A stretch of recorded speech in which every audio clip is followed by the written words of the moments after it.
Madam Chair, we are live. Thank you. I'd like to welcome everybody. This is the open meeting of the Design Review Committee is being conducted remotely, consistent with Governor Baker's executive order of March 12, 2020, due to the current state of emergency in the Commonwealth due to the outbreak of the COVID-19 virus. In order to mitigate the transmission of the COVID-19 virus, the town of Northborough has been advised and directed by the Commonwealth to suspend public gatherings, and as such, the governor's order suspends the requirement of the open meeting law to have all meetings in a publicly accessible physical location. All members of the Design Review Committee are allowed and encouraged to participate remotely.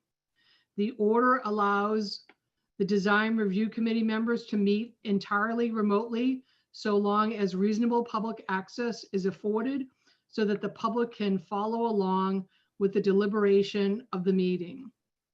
The public is encouraged to follow along using posted agenda unless the chair notes otherwise. Members of the public who wish to view the live stream of this meeting may do so by going to the Northborough Remote Meetings on YouTube via the link listed on the agenda. Ensuring public access does not ensure public participation unless such participation is required by law. The meeting will not feature public comment. Confirming members' access. The chair myself confirms that the board members and persons anticipated on the agenda are remotely present and can be heard by stating the following. As I call out your name, I want you to affirm that you're present. So Dave Veron. Here. Okay. Lisa Maselli. There. Diane Nicholas. Here. And Tom Reardon. Here. And myself, Michelle Gillespie, here. Meeting business ground rules.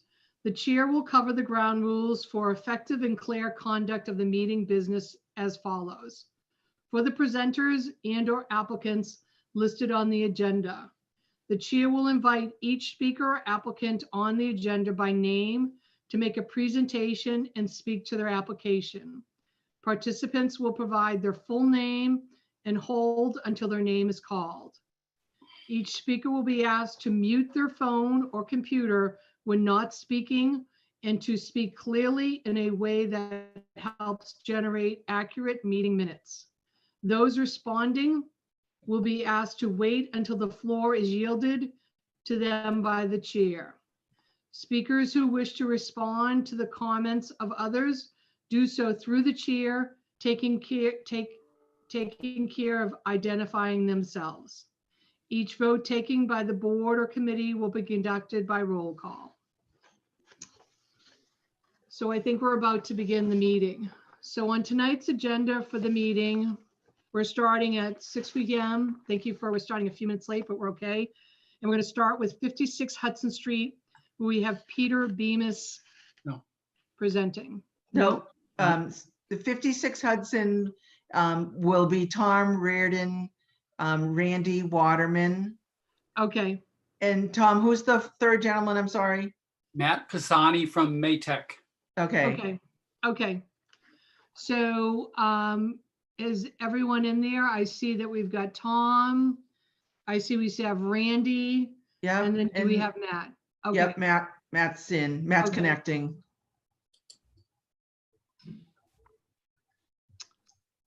So I can see everybody in now. All right, Tom, I'm gonna pass this over to, I don't know whether you're going to start and lead or Randy or Matt, but I'll put it over to you guys. And then, Tom, you first need to recuse yourself as a member of the Design Review Committee for this particular discussion. Yes. Well, I recuse myself because I am the project architect for 56 Hudson Street, Maytech Corporation. So we would like to start with Randy Waterman presenting the site plan for the renovation, demolition and renovation of a portion of the Maytech facilities. So if Randy is here, he has drawings, I believe, that he's uploaded. Randy, which would you like up first? The, Kathy, Randy's he's having some trouble connecting with audio, I can see. oh, okay. Do you have the site plans there? I could start with the existing conditions. Okay, let me.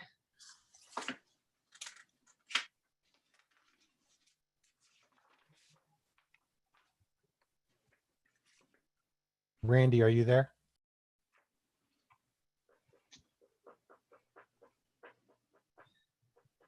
Okay, wait, this is just gonna take me 1 second, Tom. I'm not going anywhere. Let's see, Maytech. Okay, so do you see that? Does everyone see that? No. No, you didn't share it yet, Kathy. You're gonna Mm. select it and then click share.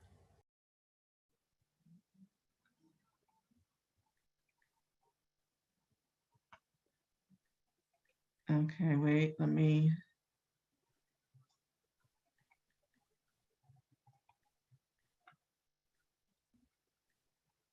I did practice this, everyone.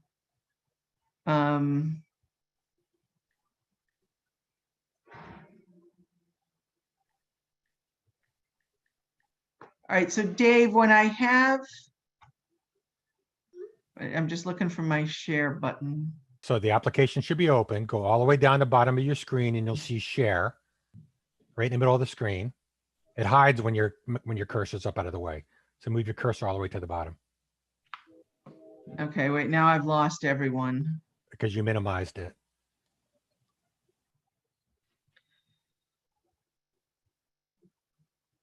So go down the bottom of your screen. You should see something that looks like a little camcorder. You should hover over that and you should be able to bring yourself back up. Kathy, if you want to email it to me, I'm happy to share too, Okay, if that's easier. Have you gotten this? Did you everyone back up yet?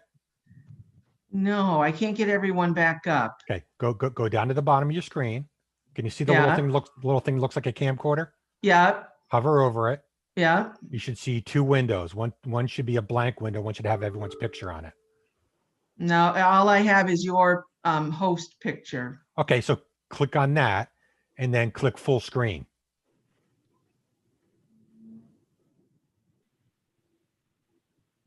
Then up in the upper right corner, there's a thing that says speaker view or gallery view. Okay, Make now sure I have gallery everyone. view is picked. There you go. All right, I have everyone back. So I hit share screen first. Hit share screen first. It'll open a window. Okay, Then you select the thing you want to share and then click share.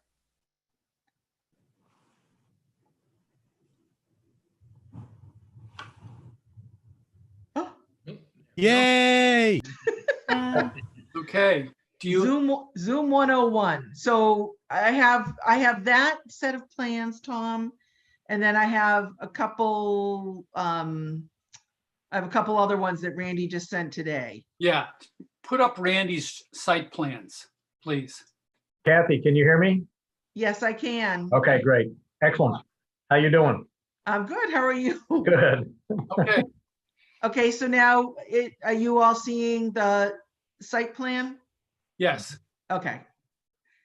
So Randy, Do I I was going to have you start. Yeah, to sure. explain This is the existing conditions plan for the property. And I sent over the proposed plan that shows the changes, which they are minor from a site plan perspective. But essentially, the property is located at 56 Hudson Street. And the primary work is on the long building that is directly adjacent to Hudson Street. It's about 15 feet off the edge of the pavement. And you can see the building on this plan. It's the long linear one that is, like I say, parallel to the street. There are a total of 3 buildings on the site. There's a large building south of this main building that we're talking about that's kind of an odd, I don't know what shape, amoeba shape. And then there's a small rectangular building in the center of the site. That's the tallest building. That building is, I think, 34 feet tall in total, 35 feet high. So primarily the building we're talking about is on Hudson Street. And you can see there's a dividing line and not quite in the center of the building, but just a little to the east of the center building. It's just to the east of the label that we say existing building. From there to the west, to the end of the building, to the west towards the river, that's the part that is being replaced. So if you go to the second drawing we sent, that one exactly. So that one you can see on that plan, we're showing a new footprint for a building that is directly over the existing building. And so that existing section of the building is the blue metal frame building that you see when you drive down Hudson Street. And that part of the building is currently 2 stories tall. And the proposal is to remove that section of the building. That portion of the building is approximately 40 feet wide by 175 feet long. So it's about just under 7,000 square feet in footprint. So it's currently 2 stories. We'd be removing that section of the building and adding a new building in the same location that is 3 stories. And the whole purpose of that additional space is really to make the operation on site much more functional. And I'll let Tom talk about that in more detail. But they're not planning on any new employees on site. There's no additional parking required on site. Basically, the existing employees will have more workrooms, workspace, break space, containment space, that type of thing that they haven't had in the past. And then I just want to point out, the only addition on the site that's just outside the footprint is on the south side of the building. You can see there's a little rectangular bump out, and that section of the building is about 10 feet wide by 100 feet long, just down to the south of your cursor there on the south side of the building. There's a little strip between the 2 buildings that is currently crushed stone, and that section is going to be covered by the proposed building. So in total, there's essentially no change in the impervious surface on site, and there's no additional pavement or parking shown on the project. It's just basically to create more efficient space on the property for the owners, which make precision testing equipment. And out on Hudson, on the Hudson Street side, there is currently a loading dock on the sort of northwest corner of the building. That is a 90-degree loading dock to the building that's been there for years. So people have to come down Hudson Street and turn back 90 degrees into the building right now. And the proposal that we have is to add a little niche to the building shape there so that trucks will at least be able to pull a little past the loading dock and back in at a diagonal to that loading dock. Therefore, they will not be directly crossing the traffic and blocking traffic, essentially. That loading dock is used for smaller trucks. I think the 20 and 25-foot box style trucks for smaller drop-offs. So we thought that was a better solution than having the current 90-degree angle to the street. And that is primarily it, I think, for site changes or improvements. We didn't propose any new landscaping just because the inside of the site is not changing at all. And the only side you really see from a public way is on Hudson Street. And as I mentioned, the building's about 15 feet or 14 feet off the property, off the pavement on Hudson Street. And as you come off the pavement, there's about a 3 or 4 foot wide grass strip. Then there's a paved sidewalk. And then adjacent to the building, there's about an 8 or 9 foot strip of grass. And in that grass, there are quite a bit of utilities, post indicator valves for the fire department, hydrants, utility poles. There's a lot going on in that grass strip now. And, with the salt spray and everything and the plowing from Hudson Street in the winter, that section of grass gets really abused. So we did not propose anything. There's a possibility to maybe do some small foundation plantings or something along the building there that probably we could get them back far enough from the building. But that the section that's being retained of the building is a nice brick facade, and there's a number of windows in there. So that there's really just not a lot of opportunity. That's probably why there's never been any landscape other than lawn on that side. But that was really the the bulk of what's proposed, and certainly Tom can describe the building in a lot more detail than I can. Okay, so to give you a little context, some beginning of the 19th century, Cold Harbor Brook and the Assabet were both frequent sites for multiple factories, tanning, brick, and in this particular site, it was a comb factory dating from the 1840s.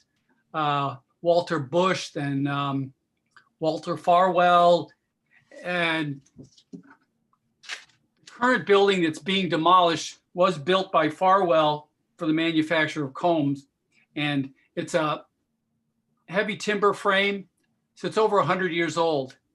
And one of the reasons that Maytag Instruments wanted to demolish this was to get a more efficient, energy efficient, programming efficient building that would allow them to spread out so they could manufacture the machinery that they use. And what we're proposing to take down, if I can show you some photographs. Let's see. Tom, So- I also have, I don't know if this is helpful. Yeah. Or if you want to go through there's 3 pages that you sent us, but Well, I'll just give you, some of the viewers might not be familiar with the building. So if I hold these up, the brick building is remaining. The blue portion of the building is being demolished. Now the first floor is about 4 to 5 feet below grade at Hudson Street. So what you see from the street is a 1.5 stories, but there is a 2.5 story section at the far end of the building. So there is some portions that are, for example, there is a portion of the building that is 3 stories, about 1/3 of the existing structure. Yep. Are you able to use the annotate function in Zoom? Because I think it would be helpful if you could somehow, highlight or point out what you're talking about. What's the annotate function? So at the top where it says view options, and then you click annotate, or you can also request remote control just so you can use your mouse, but annotate lets you draw lines and boxes and whatever. You can just use the mouse. Yeah, he's not going to have the ability to do that unless Kathy gives him access. No. Okay, I think. Okay, one See other. my mouse? This is the, Randy mentioned the loading dock. This is the existing, which is on the face of the building over near Cold Harbor Brook. So it's pre-existing. We like to continue to have a loading dock on Hudson Street, but we configured it differently in order to make a safer approach. So can you see my cursor? no. No, okay. So on the first floor plan is at the bottom of this sheet A1. Hudson Street is notated and the bottom of the sheet. So basically this is fronting the street. There's no access from Hudson Street into the main building as we're proposing it.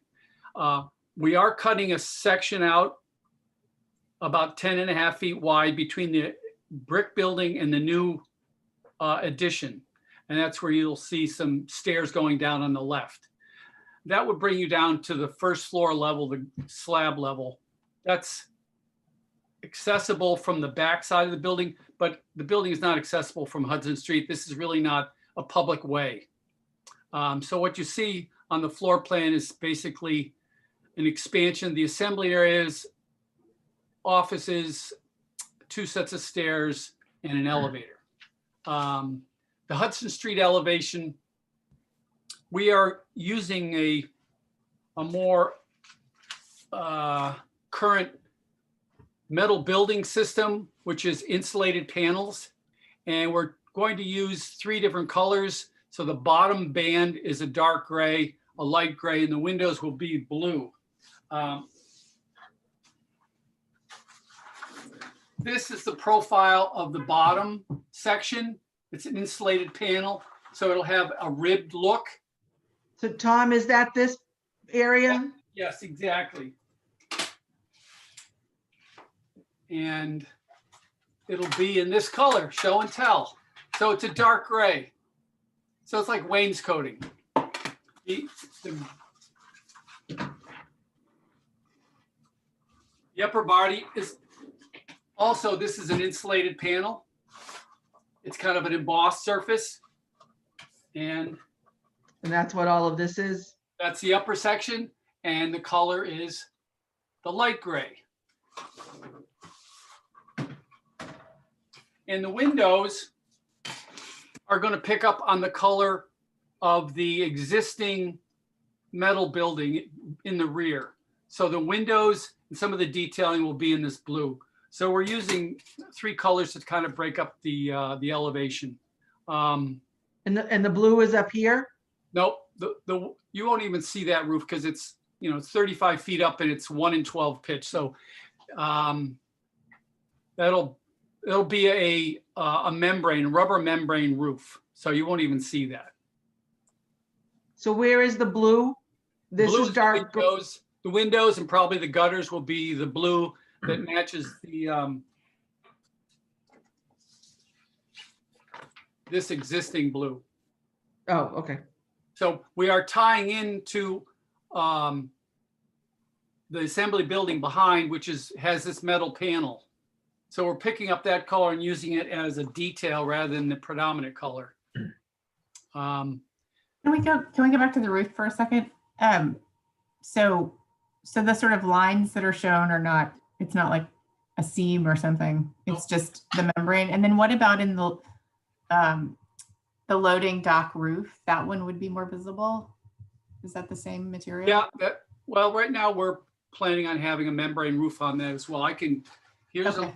here's a little scale model. So Okay. here you could, this building, this is the brick building. Everything's probably backwards. This is what we used to do 40 years ago. We used to build models. We So- still build models. Okay, so this is the elevation. There's the roof. You hardly will see it. This is what you're going to see from the Okay. road. Got it. And there's the little loading dock on the end. So that's a little sketch model. There is a possibility we could maybe make that loading dock roof in blue, a metal roof, because it is at a steeper pitch than the main roof. We haven't discussed that. We do have proposed signage there on the main elevation. That bump out houses the stairwell and the elevator on the far left. We do have a sign which we would be proposing. It would probably be externally lit. At this time, we might have lighting over near the loading dock. And there might be some lighting in the soffit overhang, but there's really no intention to have a very prominent lighting system for this elevation. Kathy, could we go to the other elevations that they won't be visible from the street, but we can at least review them?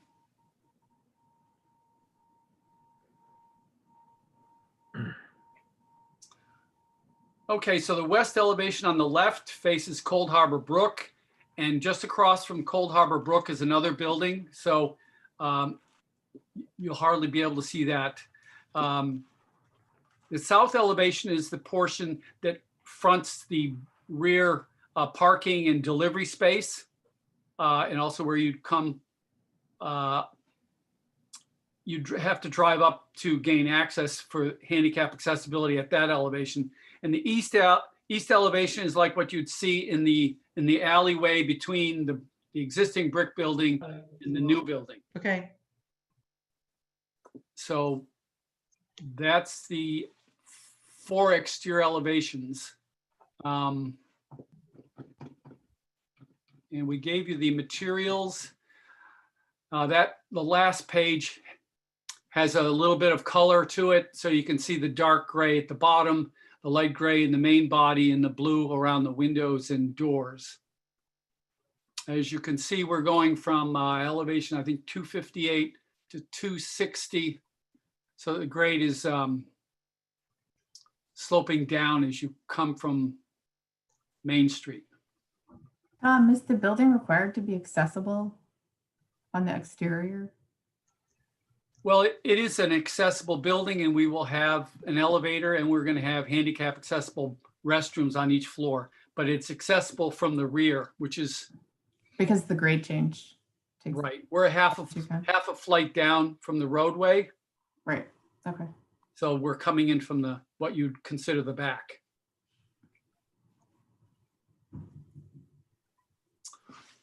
So, any questions for us?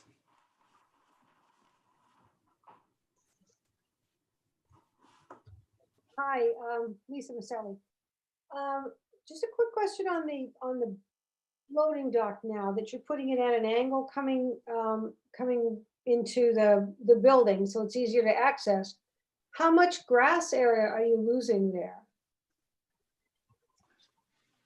Well, if you can see from this photograph, there's about a patch of 7 to 8 foot wide grass between the building and the sidewalk. So, I don't know, 150 square feet, 200 square feet of grass. Because if you're looking at the lower schematic and the angle that comes out, it looks like it would take at least 3 of those blocks for the vehicle to be able to back in and out. Is that correct if I'm looking at that? So it almost looks like it takes off half the grass? Well, no, those, if you look at the first floor plan, the column lines are 20 feet on center. So if you, maybe 30 linear feet at the longest to the property line.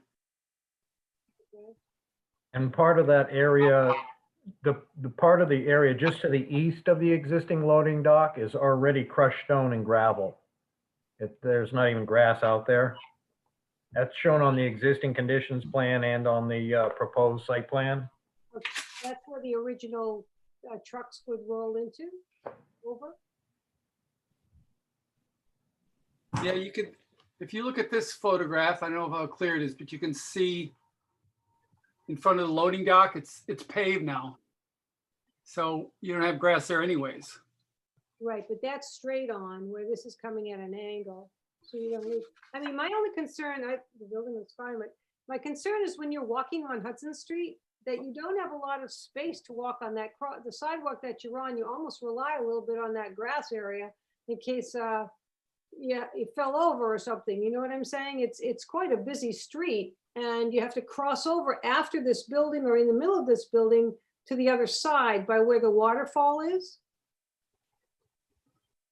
Well, there's paving all the way from River Street till Cold Harbor Brook on this side, correct? Can we look at the existing site plan? Is that possible? Yep. Thanks.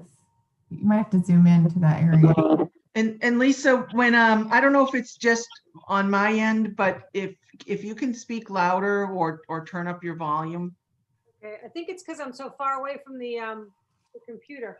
I had to use my desk to be able to see the stuff. So if you can't, can you see my cursor? No. No, you could, only my cursor. Can you zoom in on that area, Kathy? On the left, yeah. Okay, right there. Yeah. Wait a minute now. Oh.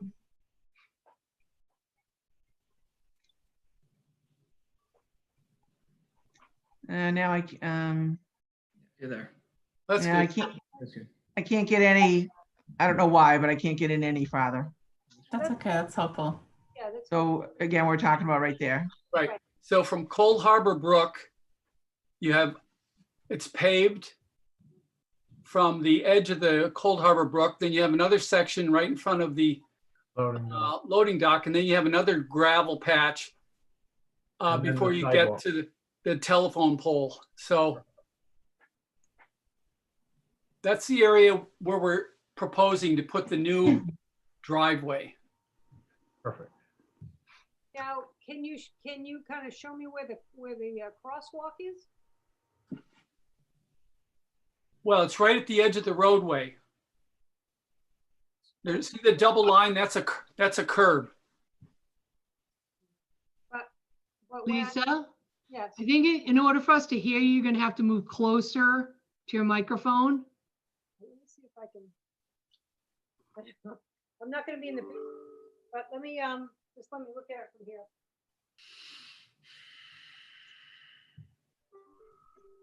So if can you hear me now better? Little bit. Yep, Right. So if I'm looking at this map and I see the 39.26 feet in the left-hand corner, it says bit concrete. Yep. And I'm assuming that that's from there, if you went straight or if you went Left. west, Yeah, to right. you would be, that's where the crosswalk starts, is from there over to the other side where the brook is, where the waterfall is. The former waterfall. Oh, it's not there anymore? No, it's not there anymore. Really? Not there anymore. No, it's there's some concrete and That- there's no waterfall. Okay. All right, so The pond pond is emptied. the pond is empty. Oh dear. Is that gonna come back? No, the dam deteriorated. Oh.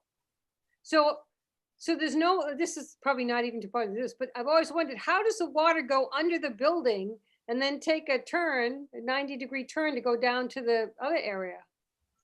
Well, there's a large concrete plank deck Yeah. over Cold Harbor Brook that spans between Matex building and the building on the other side of the brook. And you can see it on this drawing here, where you says invert 25175. Yep. That's the end of the concrete plank or cap. But our new building is pulling away from that.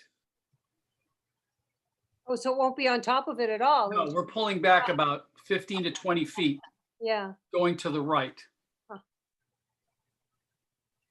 well, that's a good idea. All right, well, that's my only thought process, is that it is hard to walk there with safety in that grass that we do have in front of the building. It's not a lot, but it's nice to have that just for a little bit of a buffer. Well, But There will be more grass because we're eliminating two sections of bituminous concrete and one section of gravel. And you'll be able to put the sidewalk back, and then you'll have a diagonal 30-foot long access to the new loading dock. all right, sounds good. Okay, thanks. I had another question about the loading dock area on your elevation. Is there some kind of bumper against beneath the opening at the dock? Yeah, there'll probably be a rubber bumper. Okay. The loading dock floor is level with the second floor of the proposed building. Okay.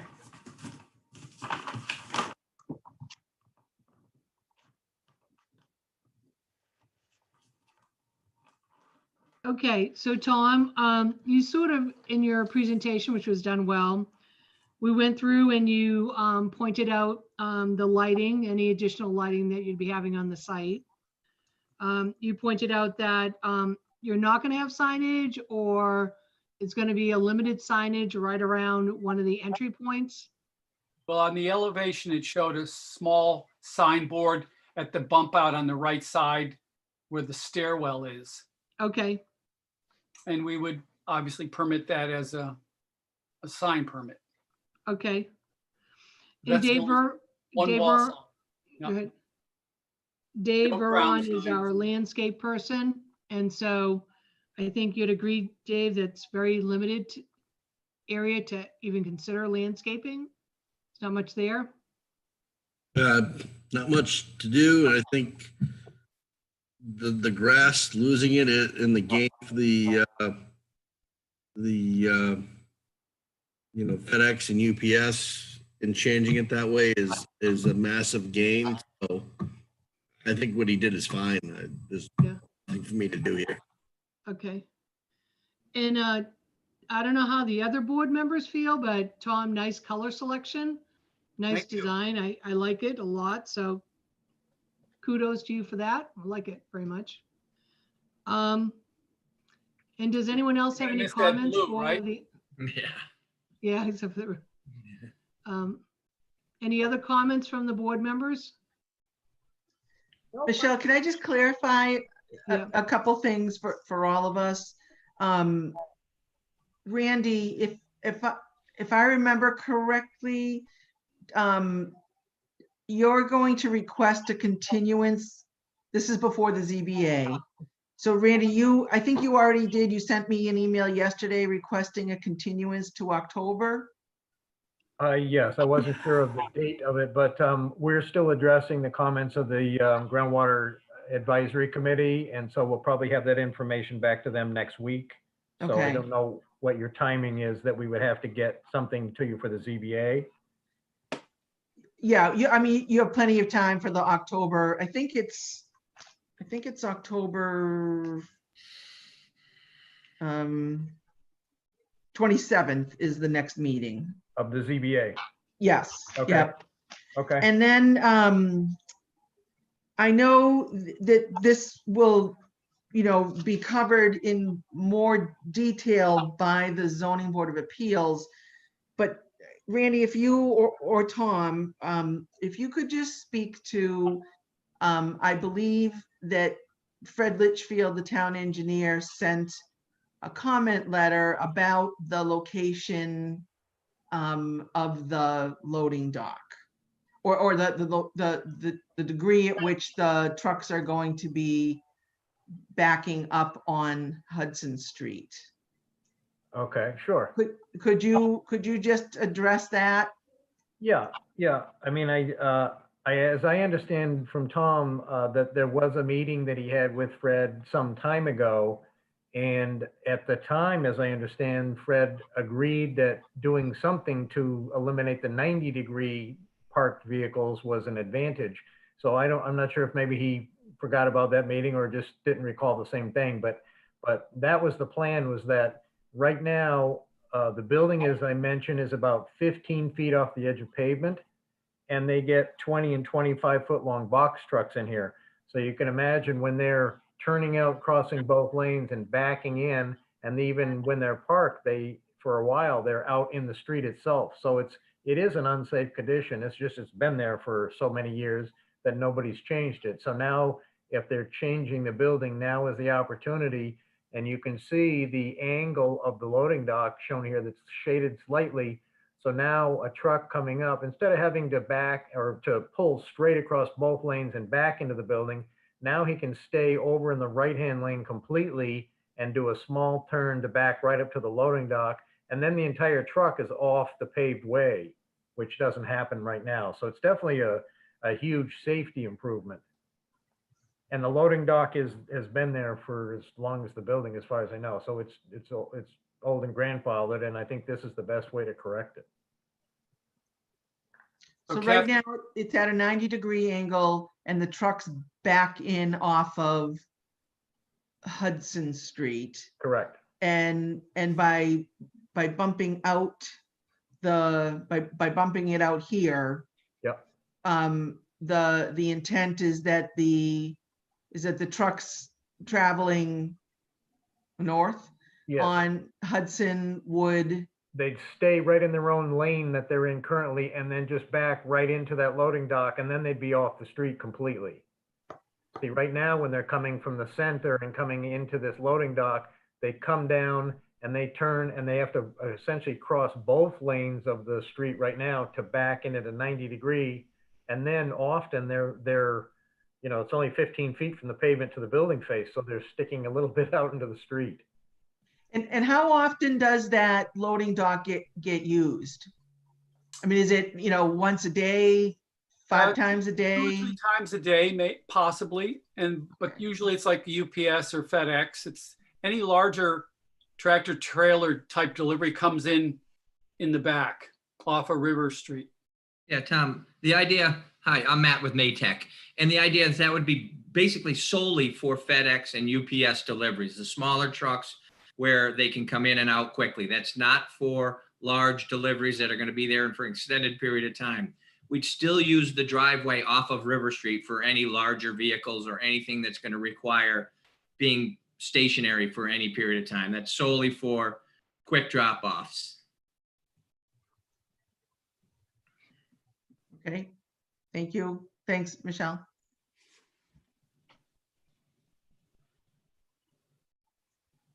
So do any other board members have any other comments for the applicant? I think it looks good. I think it's the best looking commercial building, that type of building we have. And the color's Didn't make nice. his ego too big, please. Yeah, easy, easy.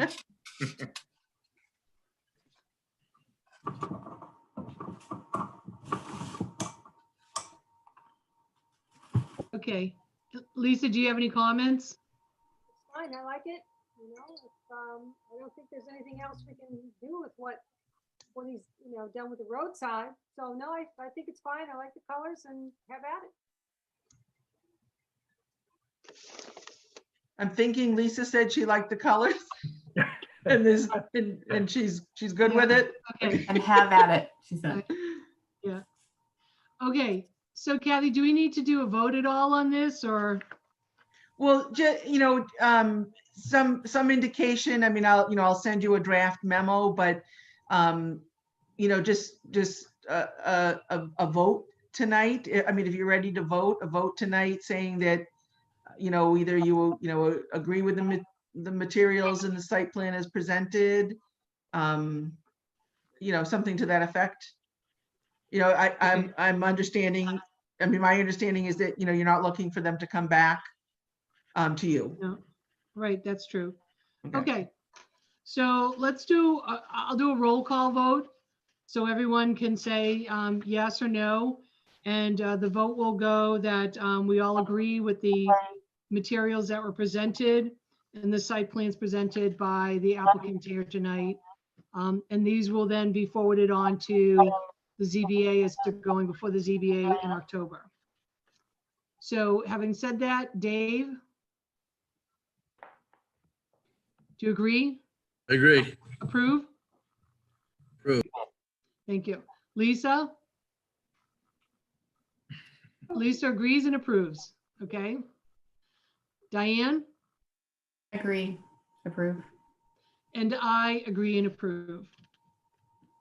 So thank you for the applicant. We appreciate it. It's going to be a good looking building. I like the colors. And you're all set. On to your next board. Thank you very much. Thank you. Thanks Thank very you. much. So the time now is 6:50 p.m. and we have 50 Southwest Cutoff as our next applicant. And that would be James Tatro, Tim Shea, and Nick Muskoff. Is that correct? Okay.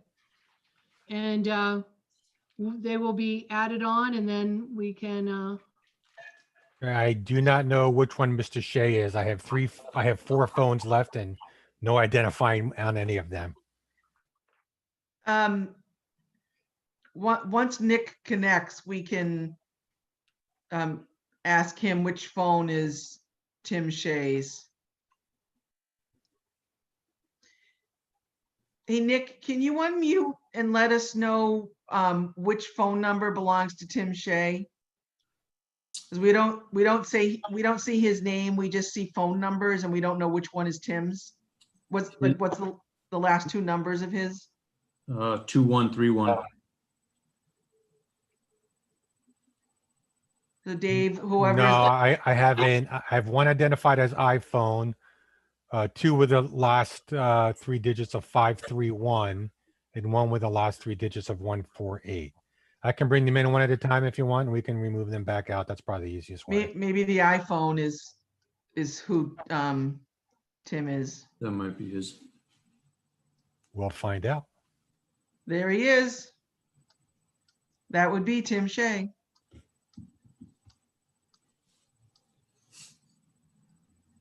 Okay, so I think we have, James, I think, is still connecting, Michelle. Right, James is connecting. And who will be presenting tonight? Will it be James, Tim, or Nick? James. Okay. So let's give James a minute to, he's trying to connect on his audio. Yeah. Let me,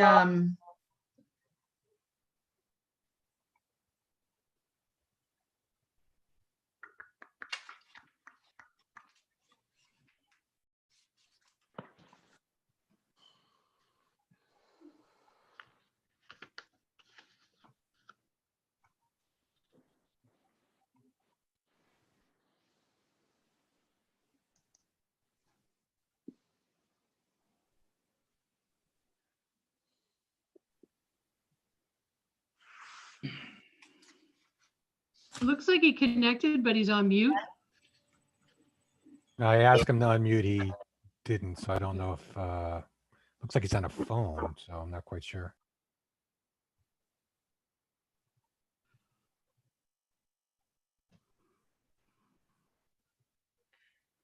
James, if you can hear me, you may want to go out and come back in and we can try that again.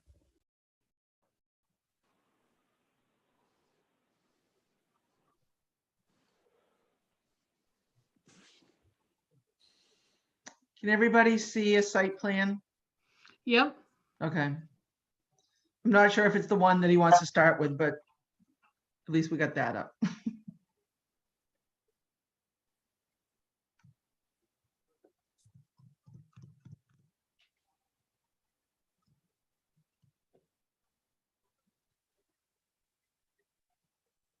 Let's see.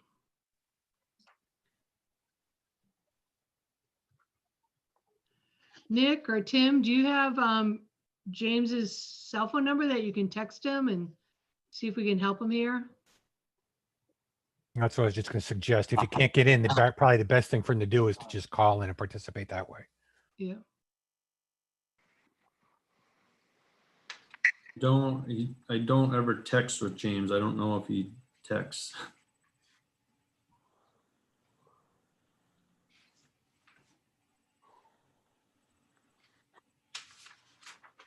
No.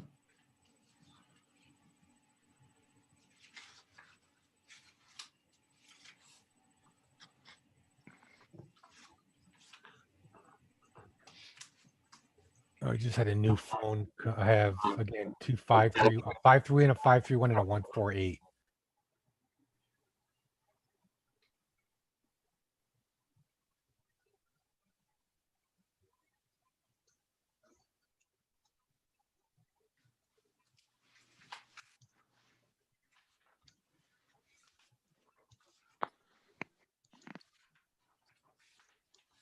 Is there a 6151?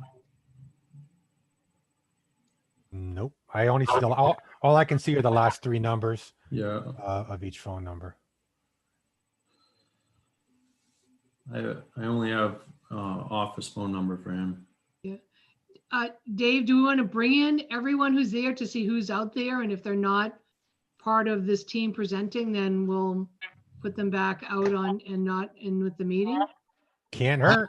Yeah.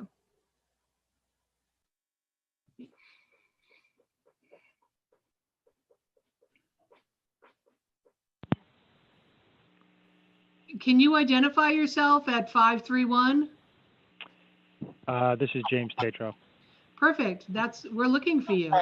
Welcome. I've been here quite a while. I Yeah. spent a very long time on hold and not able to see or hear anything. Okay, so hold on for a minute. And who is 148? Hi, this is Bill Poutre. Oh, that bill is for the next application, 399 Hudson Street. Okay, That's Bill, correct. we're going to put you in the waiting room for a little bit while we finish with this applicant. And 531 seems to be twice, which seems to be James up there. Okay, James, we can see your phone, but not your face. So if you want to start presenting. Sure. Yep. Sure. The application in front of you is for 50 Southwest Cutoff, which was formerly Del Greco Masonry Supply. And the site is on the west side of Route 20 almost opposite where King Street, the upper intersection of King Street with it. It is bordered to the north side by number 38 Southwest Cutoff, which is a commercial leasing space that the applicants also own. There is wooded land behind it, and you have to go about 600 feet behind this property to get to the homes on Buck Hill Road. And to the south is a residential lot owned by still the Del Greco family. On the opposite side of the street is the Cromaro Tarpaulin Company. So that's to give you some idea of the context. And the site has been used by Del Greco, and part of it is paved, and there's a small structure up front, a bigger building in back where I guess they used to shape blocks and things. And although most of the blocks and stuff is off the site. What the applicant wants to do is take advantage of the previous use to grandfather in the contractor yard use and construct two buildings, one of 7,000 square feet more northerly, a larger one of 9,600 square feet facing the road. And these two buildings would be used by contractor yard sort of businesses, electrical, plumbers, people making tiles, different things of these sorts. That's their experience at their property in Sterling, which was built similarly. And what we want to do with the landscaping here is to mostly to take care, especially to shield off the backs of those buildings, because these buildings are going to have front entrances, which would be there'd be maybe an office there, and there'd be parking in front for employees, and a back entrance with a higher door, a garage type door, for a truck to be parked out of view, and for whatever they're doing to unload or load in the back there. So if you look at on the colored landscape plan, the 7,000 square foot building, the more northerly of the two intended, we've got the back of that one, we've got some planting along the corner of the property and along Route 20 to shield the view of the back of that. The larger building, the 9,600 square foot building, the back of it would be out of view. And so the other primary focus of the landscaping here is to shield that building and activities from the Del Greco residents immediately to the south. We're going to take the land in front of this, the rise off of the Route 20 curb, and we're going to actually flatten that out a little. It's mostly about a 2-to-1 slope. We're going to flatten it out to 3-to-1. We're going to make most of that lawn. I wanted to also point out especially that right now there are two entrances onto Route 20 from this property, one up by the north end of the frontage opposite King Street, and one on that landscaping plan, almost if you look at the label in the street of Southwest Cutoff, almost opposite the word cutoff. And we're going to close both of those up. We're going to move to have a single in and out egress and ingress point right at the south end of the frontage, because that gets us the best sight distance. We're going to have 4 lights proposed on site, besides some wall packs in front of at each door, front and back of each of these units. And I should point out that the initial intention is that each of these buildings have 4 cells or 4 possible leasing spaces. Now, somebody could come up to them and want to use, 2 or even 3, who knows, even 4 cells worth of space. So it may get divided differently, but the initial intention is to divide this such that there are 4 leasing spaces. And each one would have its own door, front and back. And again, we're proposing wall packs over each of those doors, front and back. And 4 poles, one near the entrance, one there's sort of a projection the farthest west, if you will, away from Route 20, projection of pavement. Off the back left corner of that larger building is to be a pole. There's to be a pole off the back of, let's call it the northwest corner of the smaller building, and one more pole in to light area between the 2 buildings. So we had submitted with the site plans a photometric plan showing what is to happen there. But So we also propose a sign, I should note, by the entrance. It's immediately to the south of the pavement edge there.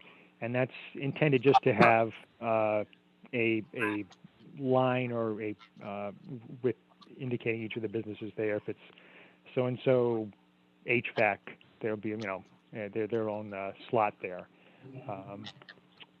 What else? I guess that's the primary thing. I just want to mention, to say that our biggest focus was in planting trees was to shield the backyard, the back of the smaller building, and to shield the residential abutter to the south. And just the orientation of the larger building sort of takes care of that. And what you see on the land plan, I should also point out, we already did the soil testing for a septic system, and we would have a septic system off the pavement behind the larger building. You probably see what looks like a hatched area to the north or behind the smaller building. That's all the drainage is going to be collected, run through a CDS unit and go out to infiltration there, and it only will overflow in the 10-year storm and bigger. So right now there's no drainage on site. There's nothing. So we're collecting it. We're not going to make any connection to Route 20. We already filed for a Mass DOT access permit. We got back I think it's the 25% review is what it's called, and had just a couple small items. We're going to get that back to them pretty soon. So I don't think there are going to be any issues with Mass DOT. They looked at our single entrance, where it is and the site distance, and they've in effect signed off on that. Just had a couple small things they want us to change. So I can tell you that there aren't any big changes from Mass DOT in the offing. And again, just to circle back, our biggest focus here as far as the landscaping is to do some shielding of backyard and shielding of the residential abutters to the south. But I'll try and take any questions that you have. And I should add that if Nick Muskoff is on the line, he can give you some background about the two buildings and their construction and the materials. Okay, thank you. All right, so we typically have a list that we're going to go through, and thank you. I know that you encompassed a lot of it, the lighting, signage, and landscape in your presentation, but we'll probably just go down and just start with probably the site plan and where the buildings are located and positioned, and see how the board members give you feedback on that. And then we'll go into the other details like the lighting, signage, and landscape as we move along. So why don't we, as the board members know, if you're not speaking, you probably want to be on mute. I'm looking at a lot of people that are not on mute because I'm hearing a lot of background noise. So if you can do that, that would be good. And then, so we'll just go through and let's start with our two architects first. Let's start with Tom and then Diana. We'll move over to Dave and then Lisa. And let's just talk about what we see before us right now and then feedback for the applicant. And we'll put you on the hot seat, Tom, and start with you. Thank you. Michelle, Tom, actually, just before you do that, can I, just let me know which plan that you want up. Okay. It's which plan the applicant. I mean, we as staff and the board don't know which one they want to refer to. Yeah. So let's start like with the site plan and the building right now and keep these plans up. And then when we move over to lighting, signage, or landscaping, we'll let you know if we have to switch off to those plans. Kathy, how does that work? Okay, yep. And then I have the, the schematics that they did, for the elevations. Okay. So hi, Jim, this is Tom Reardon. I'm looking at the grading plan, not the one that's on the screen, but that's fine. But it indicates that the larger building, the finished floor is 368 and the smaller building is 366. So I believe that's 6 to 8 feet above the southwest cutoff generally. I think that's correct. Yeah. So we'd be looking up at these structures. Correct. And although I have to say, for instance, if you look in the area of the of the larger building, the south end of it, the grade actually is 374 right now. So we're actually, you're right, we are looking up. We're actually, we cut it down to make it as reasonable a driveway entrance as we can. Okay. On your grading plan, there, right near the Business West and RC zone, it says there's an oak. Are there any trees that are remaining, or everything is going? I have to say, there will be some that can remain in the area. If you're standing in Route 20, looking at the larger building in front of the right front corner, because there's an area there where there's not too much grade change. It's actually sort of between the two buildings. If you were standing between them and you walked out towards the Route 20 curb, when you got to just about the right-of-way lines, almost sort of before the drop-off, is an area of trees there that can remain. Right. Others, though, yeah, that particular oak may be able to stay because the actual proposed grade change is very small, and we could probably not do it exactly as shown on the grading plan. But yes, several will be taken out, and that's just in the course of getting that grade on that slope overall down from 2-to-1 to 3-to-1 to something that's going to be a little more comfortable for grass and for mowing long term. So what I'm getting at is, I'd like to see if we could get additional buffering along the southwest cutoff to screen the buildings by either using berms or additional plantings or something, because my suspicion is that contractor buildings, they're probably metal buildings, and they're not the most attractive. And anything we can do with vegetation or earth berming to screen between Route 20 or the southwest cutoff and these structures would be helpful. The fact that we have 6 to 8 feet of elevation change is a bonus. So saving any trees would be helpful as well. Okay, I understand. And what's the percentage of the impervious surface on this site? Oh, I don't have the number with me. Right. We are slightly increasing it there because there is, I mean, though it's old and alligatored now, there's it was very much paved before, but we are increasing it some. I don't unfortunately have that number right with me. I apologize. So the point is we have metal buildings and a sea of asphalt. Yep. On a very prominent access point to Northborough. So to mitigate that, my recommendation was to reduce how much you can see of these buildings. Okay, but my one response there is, though, is I understand a contractor's yard use is not the prettiest building, but it also is somebody who's it is a commercial enterprise. They do to some degree want to be seen. So while I understand that these won't be the prettiest buildings, I think I might push back just a little and say, but we don't want them to be invisible either. You're not attracting the public to this site. This is storage for vehicles and equipment, not necessarily operating a business. True, and that's largely the case. I just always thinking of the applicant not wanting to be, like I say, invisible. That's all. James, can we ask you to speak up too, please? Sure. Sorry.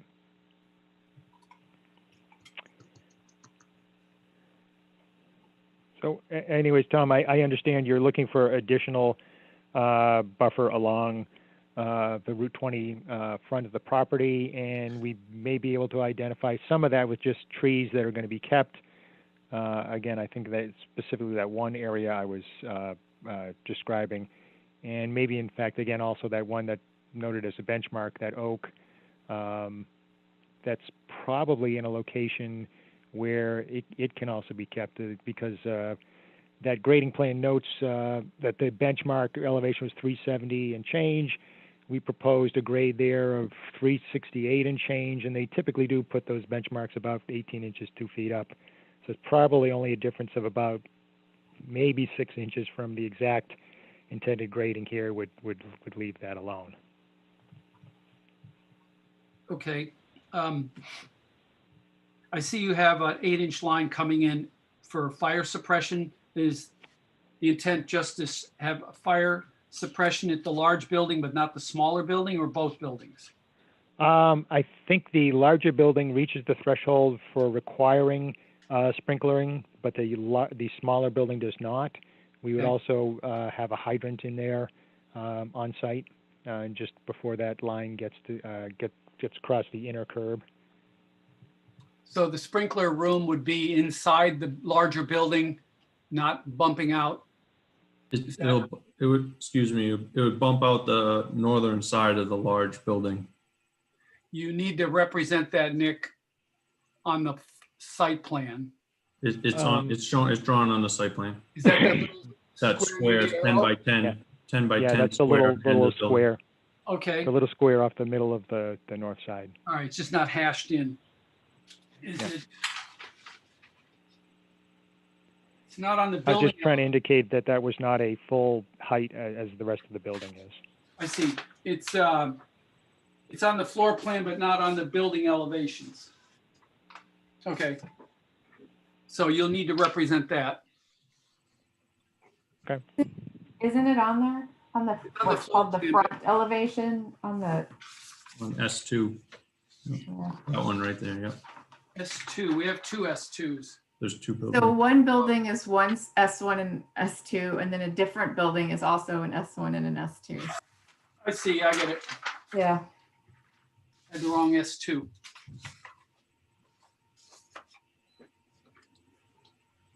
So those are the questions I have regarding the site plan. If anybody else, Diana.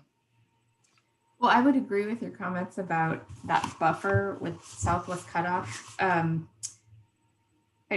there a lot of trucks that would be coming in and out of that drive? I just wondered about the left-hand turn onto Southwest Cutoff as being a little tricky for trucks, but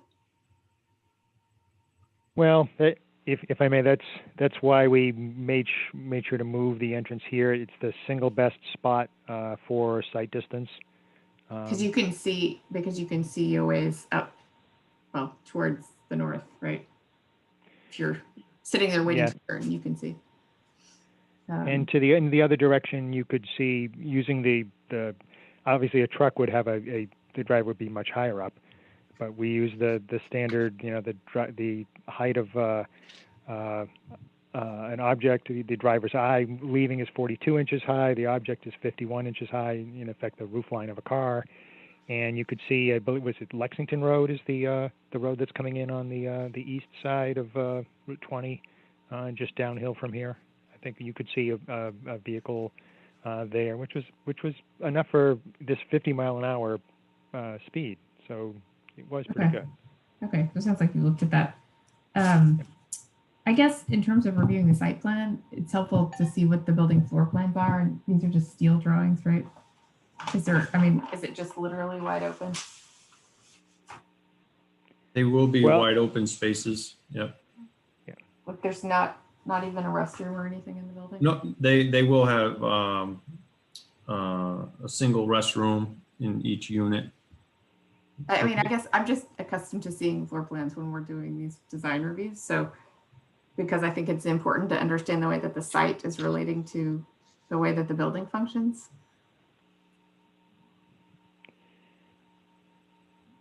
The buildings will be designed to either be occupied by one tenant or up to 4 tenants per building.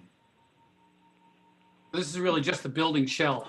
Yeah, And that's all you're going to permit it initially? it'll probably be permitted as 4 separate units, but this is our first design review meeting, so these are just our preliminary drawings.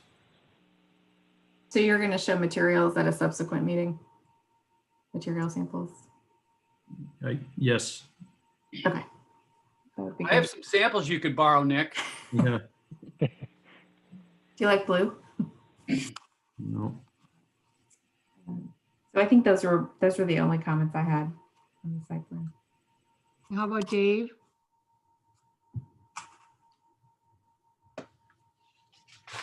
Okay, I got a lot. I agree with Tom, hands down.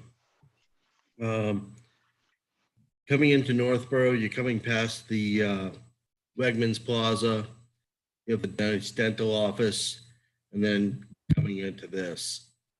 The landscape design here, yeah, it needs a lot of work. You're dealing with a large metal building in a sea of asphalt.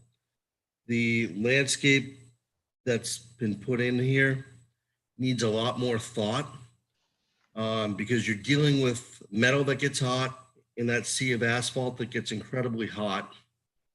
And the plants have to try to survive after the 1 year in there in a very difficult environment. And there has to be a lot of thought given to that, as well as long-term looks is when it's going, cars are going by here. We do need to kind of hide this without a doubt. And right now, this is kind of like, hey, we have a splash of color or planting here, splash here, a couple in a row over here. On the second building, the 140 by 50, we got on the left-hand side. I don't know if they ran out of ink and didn't continue going up the left-hand side, but there's not a lot of thought to this. It's just someone puts stumps down and it doesn't flow at all. It kind of go back to the drawing board and kind of go to it again. Can I ask what you when I'm a little confused about something you just said. You Yep. mentioned about the left-hand side on the smaller building, and I'm not sure what you were saying there. There's a planting on the left-hand side. Yeah. Looking at it on the screen and, what do you have? Like a bunch of MOs. Mock orange. Mock orange. Right, yeah. And after the mock orange, what's going on there in that corner, the rest of the corner around the building there? Doesn't make sense. Well, that once you've gone that far around the building, it can only be seen if you're driving. Can't be seen from off-site, essentially. Hey, Dave, what about shifting the landscaping budget from away from the buildings down along the southwest cutoff? Front, yeah, exactly. I mean, if these are going to cook next to the building, Get them in the front. yeah, take all that stuff and put it along the lawn area. Put the money there. Change the plants. Get them to the front. Something along the front, the whole entire along the southwest cutoff.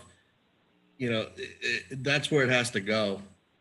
Because I hate to, you got contractors, you get cigarette butts in there, you're gonna get everything else in there. Stuff is gonna fry.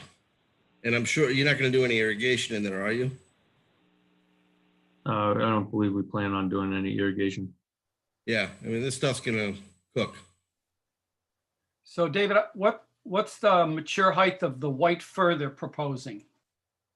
Depending on the variety, but those will get pretty big. You're talking,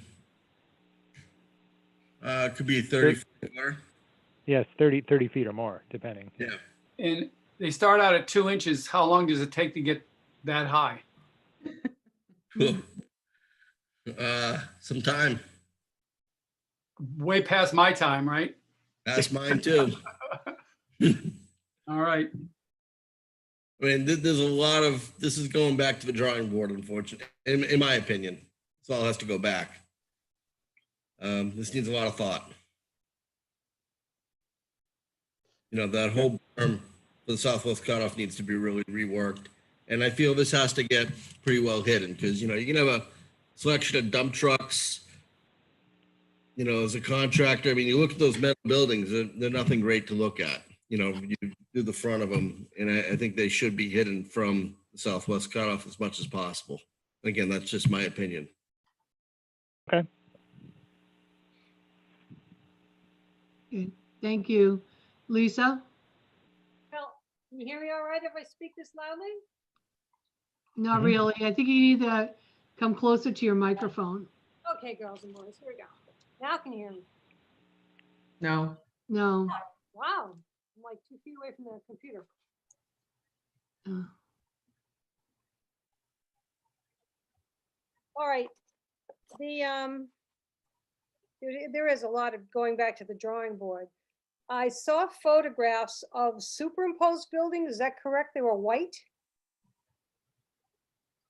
Oh, yeah, let me see if I can find those, Lisa. Those were buildings that well, I'll let Nick speak to that, but they were from another site. There was a project that we just finished in July in Sterling. Yeah, let me see if I can find those.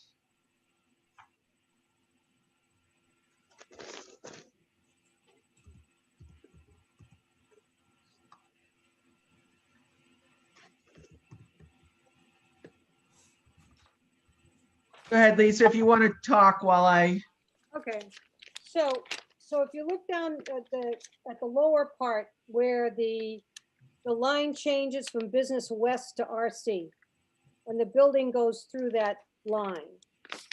What you're doing is you're trying with a pre-existing contractor's yard to try to keep that there, but when you're using industrial use and it's budding residential, you're gonna have to have a 50-foot buffer, I thought. So what happens with that with this case? If I may, we have the opinion of the building inspector is that this would constitute a continuation of contractor yard use, and we cannot go more. We cannot go. I forget if it's not 50 feet or more, or not more than 50 feet, into the RC zoning district with this use. However, so that larger building is proposed to extend 49 feet into the RC zoning district. If I may address some of these things, that residential piece of property is actually grandfathered because there was a contractor's yard on it previously. Secondly, I don't know where you get your information, but the 300-foot buffer, the 100-foot buffer only works with the industrial zoning districts.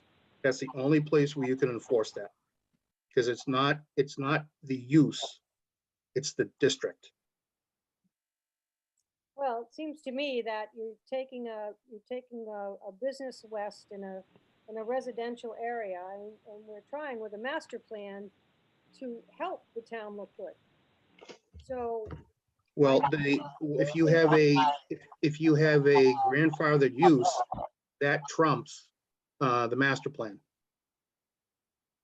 isn't that unfortunate? I can't hear you. Isn't that unfortunate? Well, that's the way the state set up the laws. I mean, the master plan isn't any, it's not a zoning bylaw or a regulation from the town. No, but I have noticed when they've been writing them that they keep referring back to it to work with. But the other questions are that there's really not a lot of buffering going on, even though they're using 49 feet into the residential, because it's the driveway, right? So when you're coming in, you're leaving whoever lives at these other two families and such. What are they going to have for their buffering? Well, the answer is that in the area of behind the proposed larger building, there's actually still existing tree line. If you look on that, would be part of it. That if you look on that landscaping plan, we have drawn in there with the scalloped dark green line, the existing tree line, and that's partly already partly remaining there, I guess I should say, as a buffer between this use and the Del Greco lot to the south. We're also proposing, as I said, proposing plantings that the other primary focus besides trying to hide the backyard of the smaller building was separating this lot from the Del Greco lot with plantings along the border there. But I understand if the desire is to, even do more, we understand. Okay. All right, and then we haven't seen the pictures yet of the buildings, but is there no way they? Can you see them now? I can't see anything. Okay. Kathy, I can still see Kathy, the site plan. You'd have to No. stop this share and start your other share. Okay, now, Dave, I just have a question for you before I go to this. It's in an email, it's not a separate PDF. So would I just stop share and then go to that email? Yeah, Or- you'd have to share your whole screen to do that, but that's up to you. If you're careful with it, you can do that. Are we Okay, done let's- discussing the site, or are we going to switch to the building now, or? Well, this is an overall picture of an aerial photo that Nick sent me. Okay. But I thought it was a PDF, and it's not. It's a email. And so let me just see if I can get that. I'll just say, if you look at Google Earth and you look at the view that would show you the trees, there are a lot on that end of the site. And I think, you know, relative to Lisa's comment, if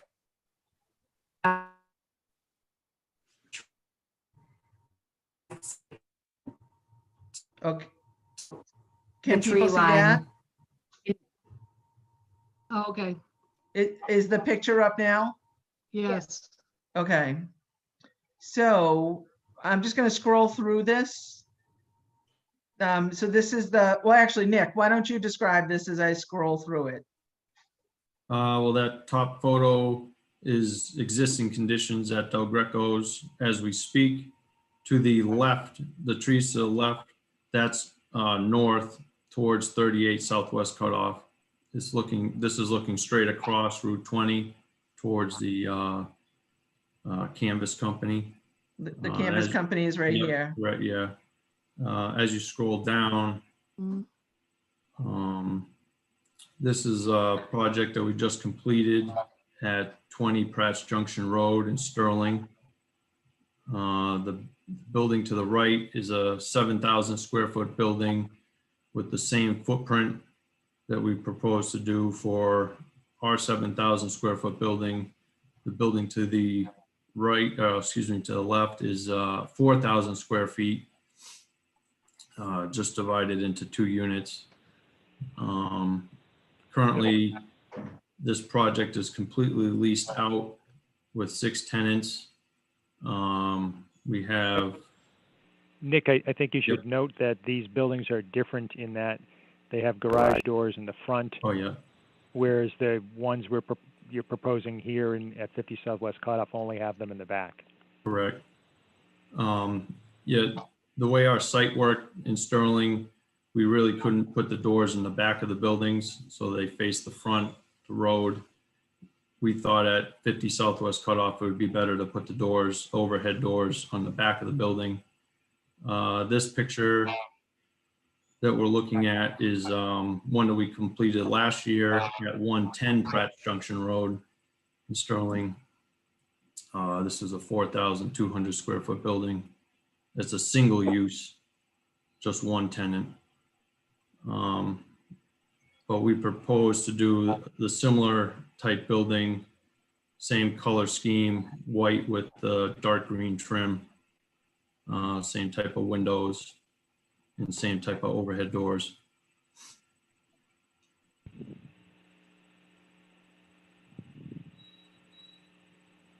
I just want to know, if you take a look at that, you just got a concrete apron going right up, no landscape, right? Coming from me, it just looked relatively better than trying to put a ton of plants around it.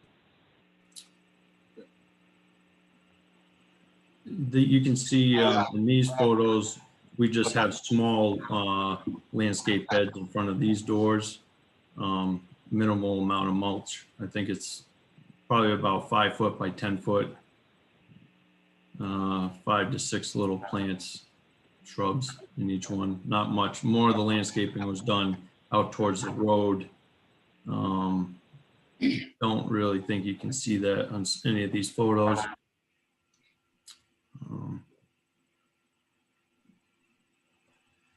but, it Nick, doesn't is appear. each roof going to be flat?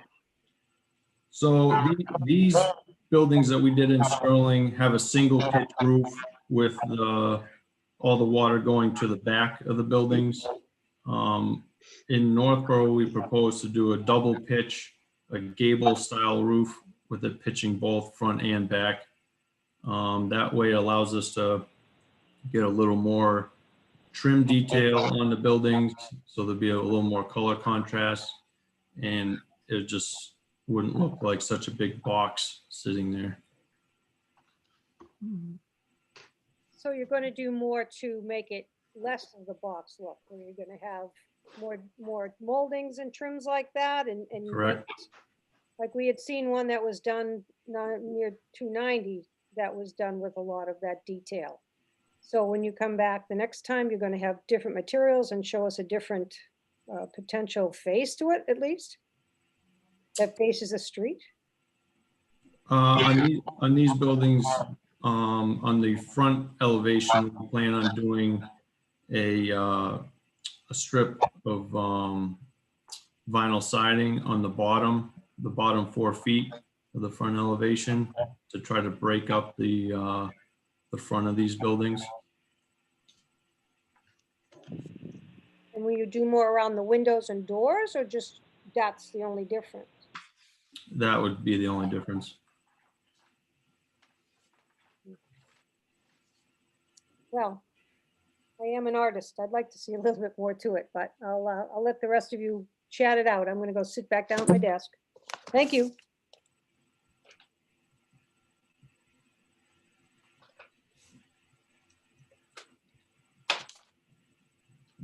Okay, so I think the consensus is that looks like we have some more work to do on the site plan, especially regarding either hiding the building or through landscape or things that you could do with the building. Diane and Tom, since you're our architects, do you want to, do you think your message got across about the detail of the building, or do you want to go into more specifics now on the building? Well, I would recommend that, like Nick's intent is to break up the elevations facing the southwest cutoff. So the larger building would be the front elevation, and the smaller building would be a gable end, not the front, because. Correct. So those were the two elevations we'd like to get some help with.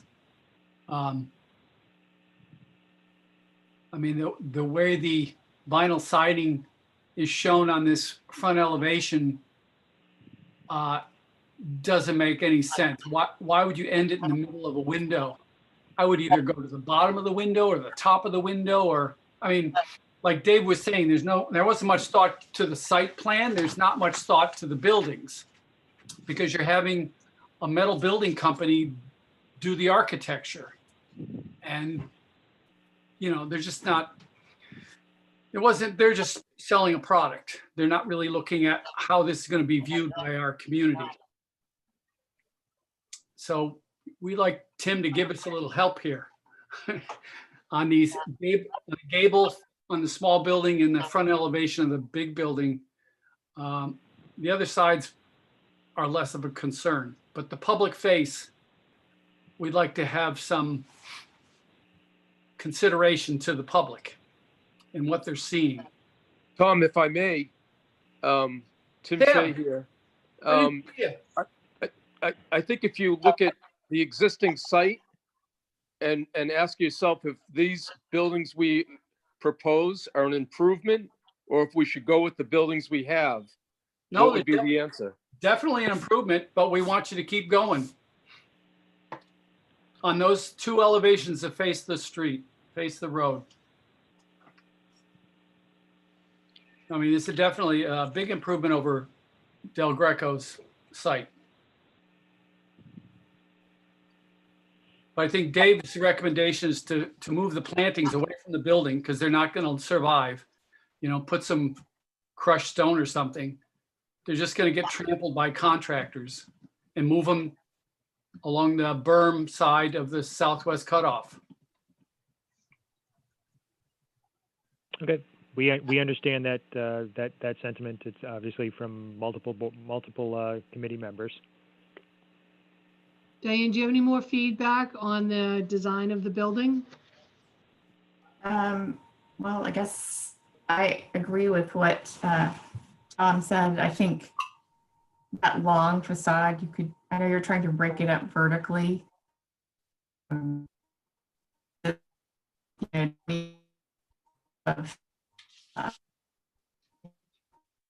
we're losing you, Diana.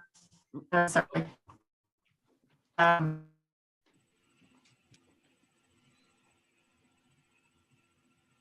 Diana, you're frozen. Is she frozen with everyone else? Yes, yeah.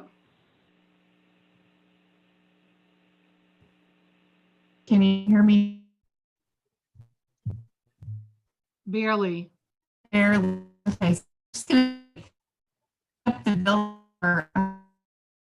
No, Diana, you're breaking up. It's all choppy.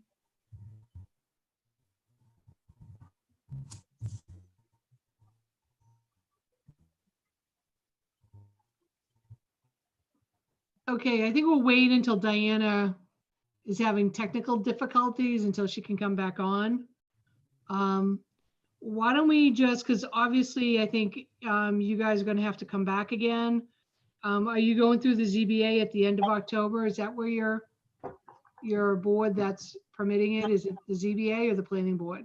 The ZBA, and it's the end of September The that end they're of September. scheduled for. Okay, They're scheduled for September 29th. okay. All right. So since we have Dave here, Dave, do you want to talk a little bit? Everyone feel like they've gotten their message across about the landscape to come back with a different landscape design?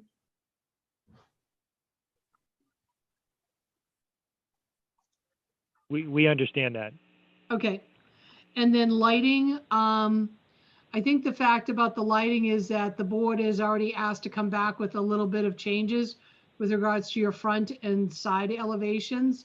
And so do you have a lighting plan at all here? We do, and we were trying to be as modest as possible with the lighting.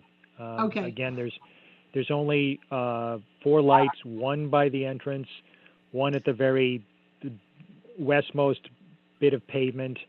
Behind the larger building, behind its, if you're standing in Route 20, the back left corner, way back there. Okay. One Oh, behind the smaller building, and one sort of in the area between them. Everything else is just wall packs on the fronts and backs of the building. So do you have something showing the wall packs? Yeah, well, we did have the spec on the lighting plan in the site plans. What I don't have on the screen here for everybody is I didn't load up the application for tonight, which has the full set of site plans. So, but I'll do that for the next meeting. Yeah, Okay. the wall pack was there were eight of 2 different kinds, each of Lithonia lighting. Is this 120 watt? Am I getting that right? So that it is in the package that was emailed to everyone and mailed, but I just don't have it up. I don't have it ready out of my computer to put up here tonight. Yeah, and just again to the same point again, trying to be just really to be modest with it. The lighting photometric plan was to show we're not going to have spillage over onto the other properties. Okay. Jim, With regards to Do we have a sign, plan that shows the pole lights? Yes, they are shown on. Which plan is the best one? In the site plan packet that was, I think both emailed and mailed to everyone. I think it should be in there. I've been going through it.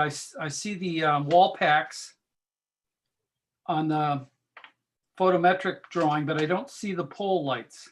Yeah, Okay. unfortunately, I agree. It's hard to pick out without it being in color. Mm. But there is one immediately to the south. of the James, is that entrance something point. you can have for the next meeting? Oh, sure. Okay. Absolutely, absolutely, Kathy.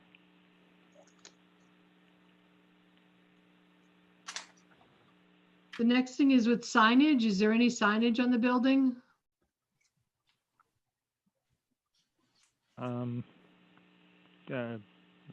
Nick, you want to touch on that? I don't think there's any intention at this point to have anything besides the sign out by the road, which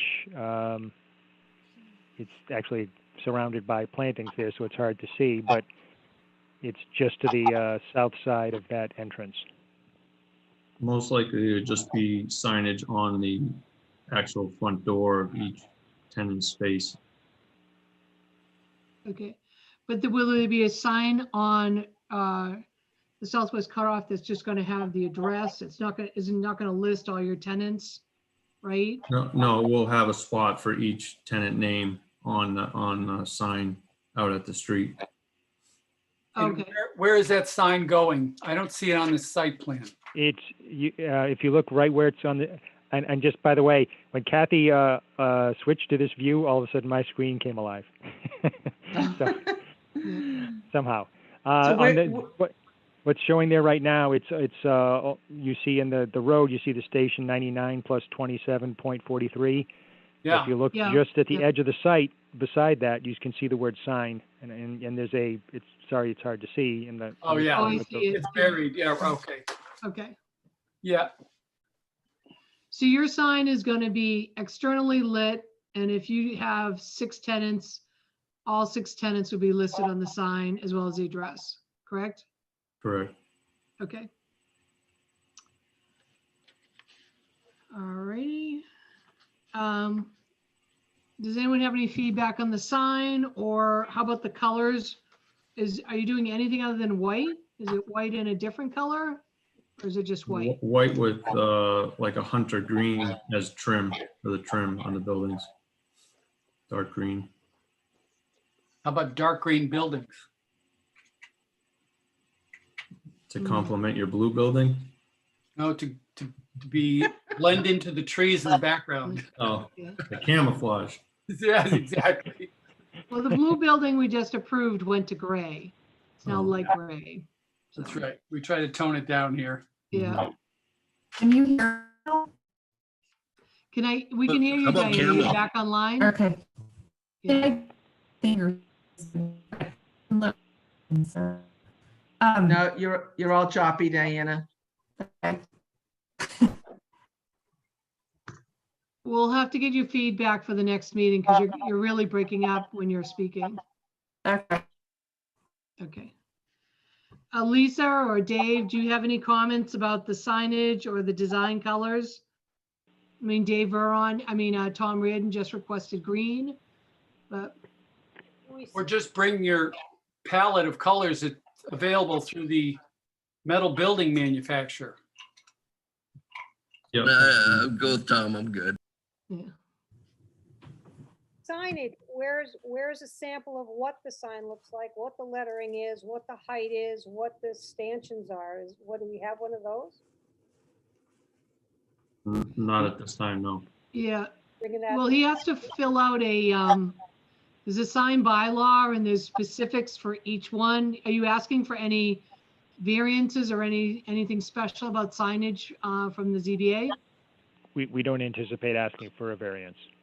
Yeah, so you're gonna just have the normal, whatever everybody has along that street gets, that's what you'll do? Yep. Okay, This, again, sort of to Michelle, to your and Tom's point about the nature of this business. This isn't something where you try and have flashing lights and attract people in that way. It's more like somebody's looking for the address. Where's 50? So, oh, there it is, and get them to turn. So we're not looking for a huge light or special lighting setup. It's more of a directory sign, correct? With a yeah, Correct. number of It'll continue with the theme as with a lot of our other buildings in town. The one right next door at 38 Southwest Cutoff will be the same as that. 130 Main Street, similar to that.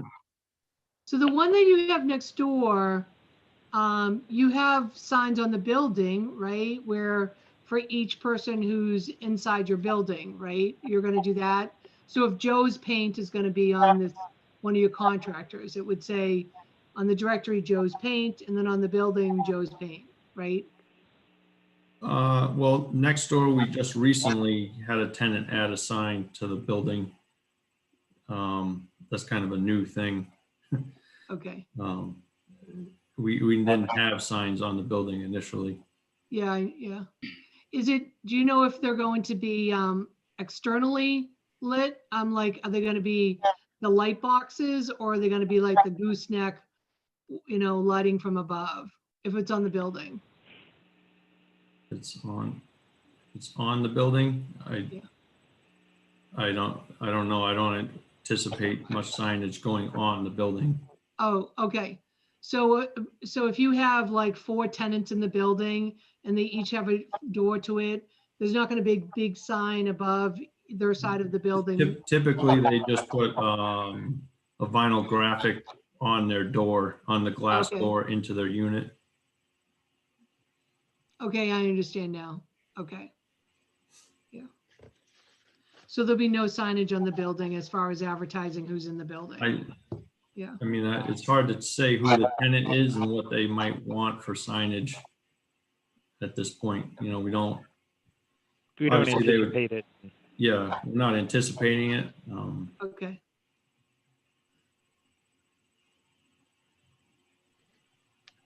Okay, so at the next meeting, it's Can you- primarily it's Kathy's gonna provide the signage or the light material, the information on the light to us for the next meeting, correct?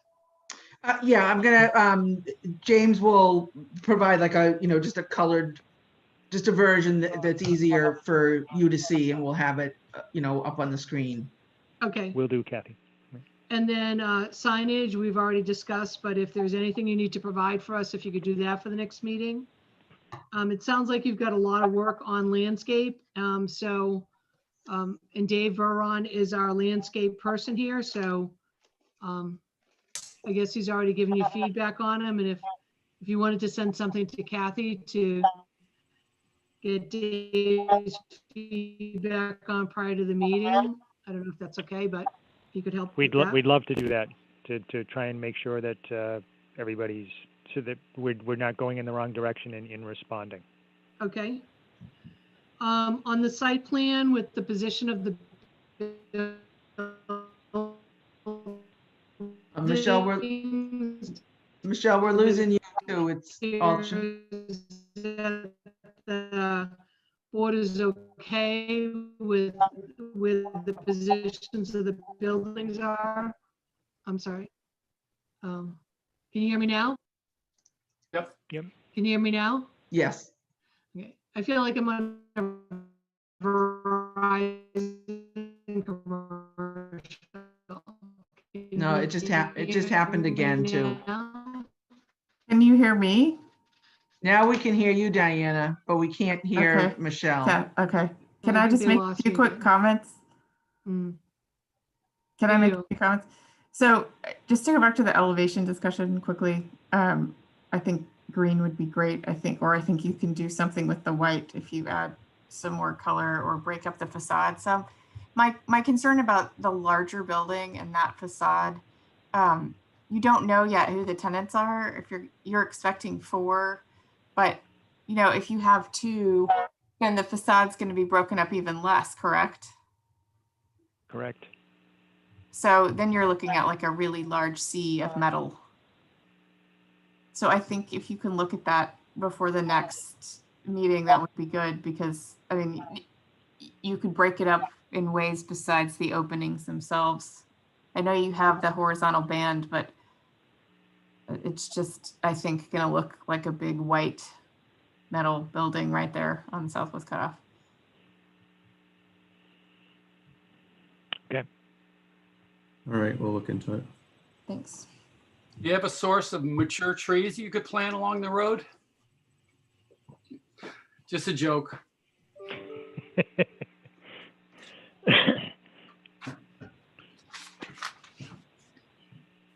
Okay.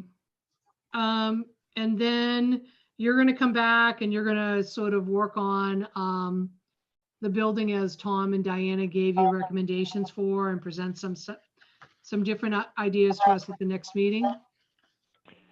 Yep. Okay, Yes. so I think we're all set.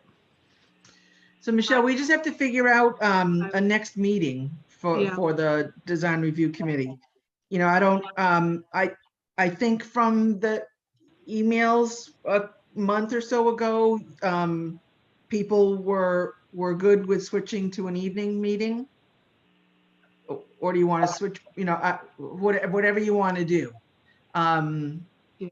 It's just, it's not as, we had to definitely pick a date tonight to continue this discussion to. And then it's subject to, you know, that I have an available license and a host for the meeting. Okay. And this applicant is before the zoning board of appeals on the 29th. So I don't know if it's something that you want to try to meet, you know, again in a week, or I don't even know if that's possible for the applicant. Evenings work for me. I can do an evening. Evenings work for me. That's fine. Will the applicant on the 23rd? Michelle, I'm going to make a recommendation. You should stop your video. I think you're having bandwidth issues. And if you stop your video, your audio will come through much better. Okay, hold on. And how do you do that, Dave? If you look down, if Oh, you, yeah, I see. if you move your all the way down to bottom, you can just click where it says stop video. I see that. Yeah. Okay, can you hear me now? Yes. Yep. Okay, perfect. Okay. So can we ask the applicant, does the 23rd work for you next week? Sure. To have I everything think that we we're can, looking for? I think we can make the inquiries on the building side about how we might break up the color especially, and add some more, something more to the eye there. And we can review the landscaping and get some, essentially shift the focus out to Route 20 in that time. Yeah. I have another Zoom meeting on the 23rd, so I wouldn't be available. How about the 24th? What about the 24th, yes. Sure. 24th works for me. 24th doesn't work for me. Okay. No go on the 24th. Okay. Do you think this would be approved right away by the ZBA, or are you going to have 2 hearings?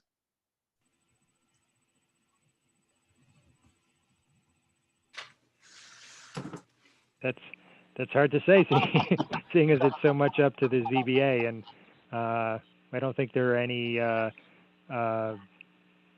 technical issues with the proposal, the grades and drainage and septic and everything as far as zoning.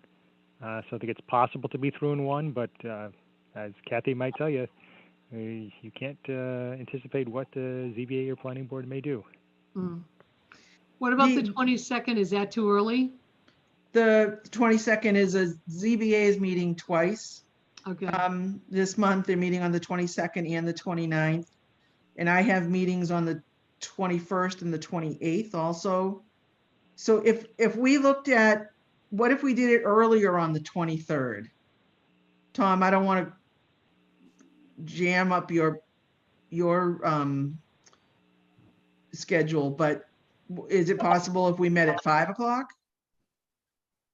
I don't know if that helps or not, Tom. I don't have a confirmed time yet. I was just told to reserve the evening. So, because there's many people they're trying to coordinate.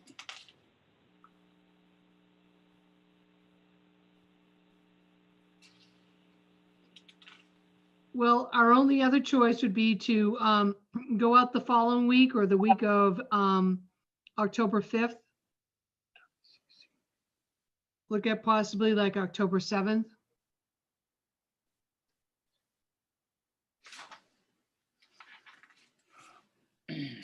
How does that work for everyone? Works for me. 7th works for me. I'm good on 7. And Lisa? Did we lose her?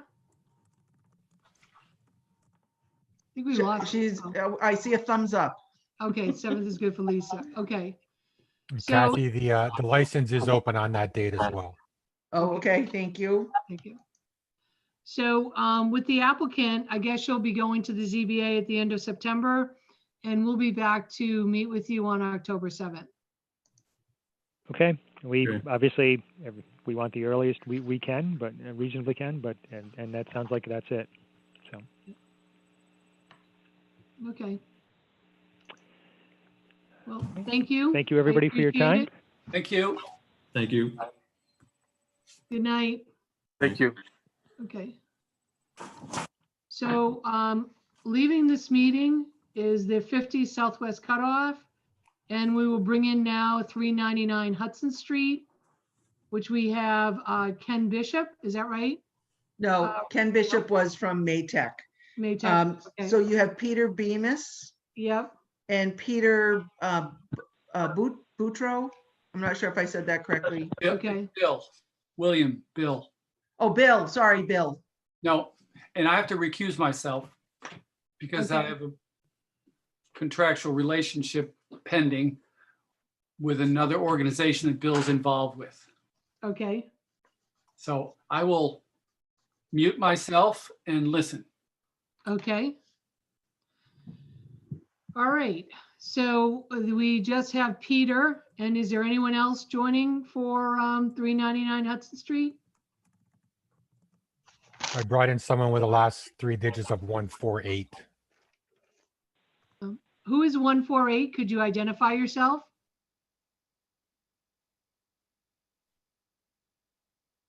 It's probably Bill Poutre. I know he's been on hold, as I Okay. was on the phone as well, but I had my Zoom up too. I'll just Oh, he text just came him. on. Yeah. Bill, is that you on the 148? Probably not sure how to unmute himself. Just give me 1 second. I'm going to text him. Okay.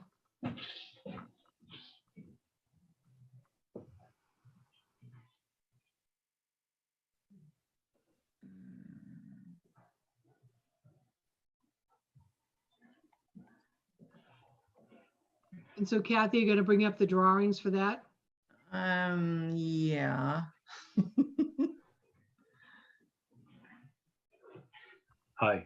So are you 148 extension? You're okay. You're in, but you're probably staying on mute. All right. Well, why don't I'll stay on the phone if you have something you want to raise, and then we'll just try to advance this. Okay. All right. So I have Bill on my cell phone. Okay, And he is the 148, so I think he can hear us, but he's unable to unmute himself at the moment. okay. All right, well, we're all set and you can Great. start presenting. Thank you very much. Okay, so yeah, let's start with the site plan. So we're on Hudson Street. The address number is 399, and the proposal is a duplex on a 30,000 square foot lot. Soil absorption systems have been approved by the Board of Health. We did that view will work. So as you can see there, that's a contact unit. I can go bigger, Peter. I mean, tell me when you want to. Yeah, I think that's better. Yeah, let's Okay. do that.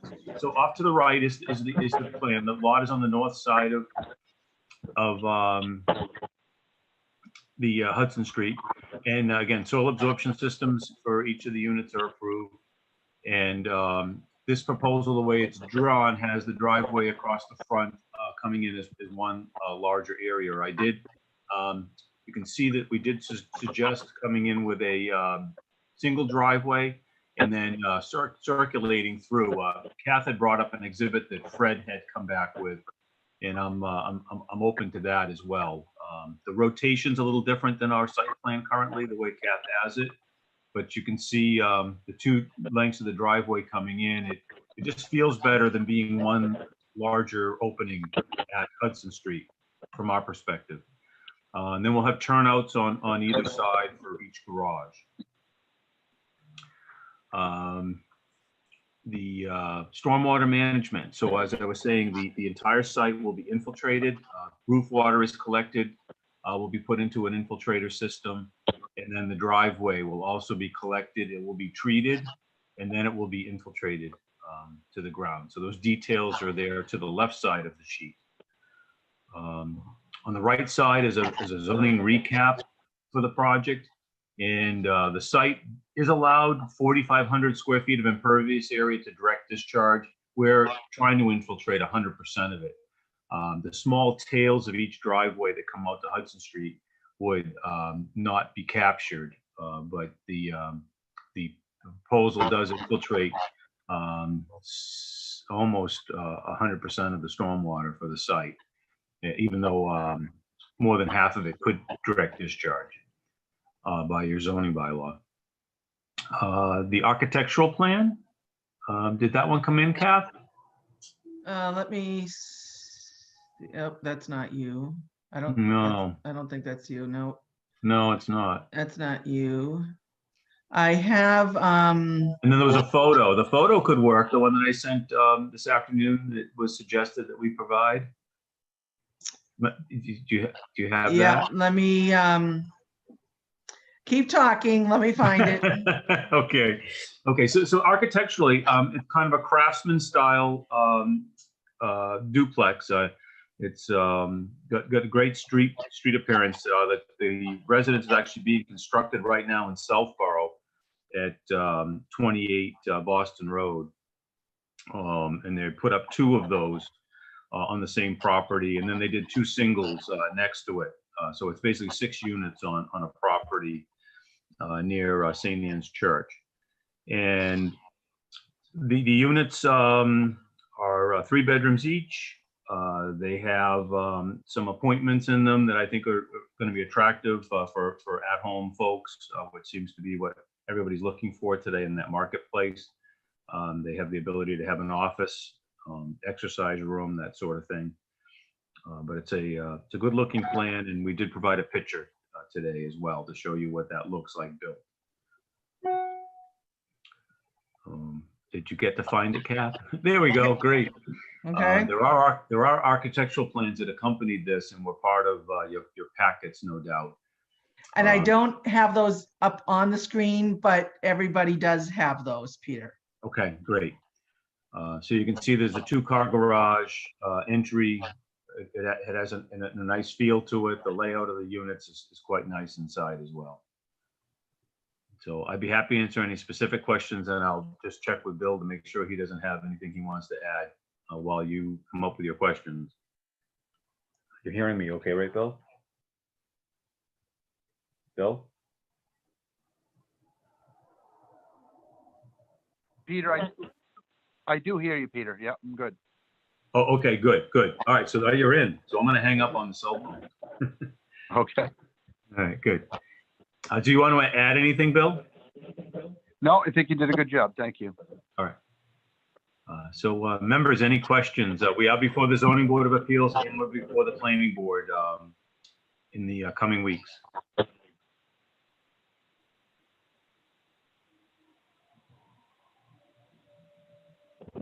Okay, so if we could hear back, so why don't we go through the list as far as, it's a little different with duplexes. We don't really have we haven't done our, or completed our duplex design standard yet.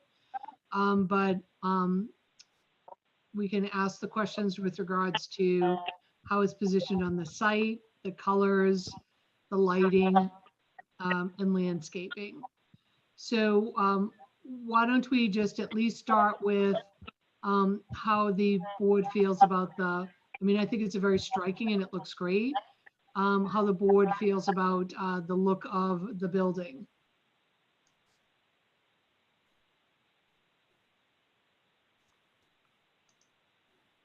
I think it's so helpful to have the picture because that sort of spells it out for us.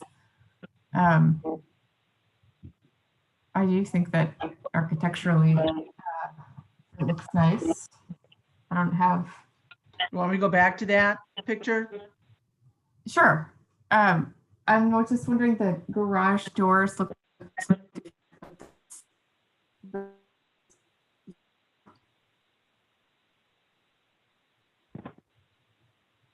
Is the picture back on? No. No. All right, let me, Back Yeah. to video. I'm going to recommend the other presenter, 148. I'm going to have to put you on mute because there's a lot of background that keeps coming up with you. So, and when you need to speak, Okay. just come off mute. Okay. Thanks, Kathy. okay, I guess, so you can, it is back on. okay, I was just gonna say, this is a small thing.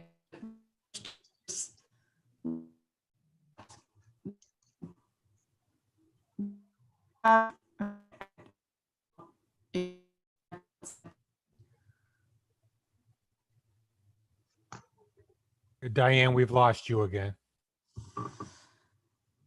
Okay, you can't hear me now. Oh, No, now we you're back. can. Yeah, I was just gonna say, the garage doors look different.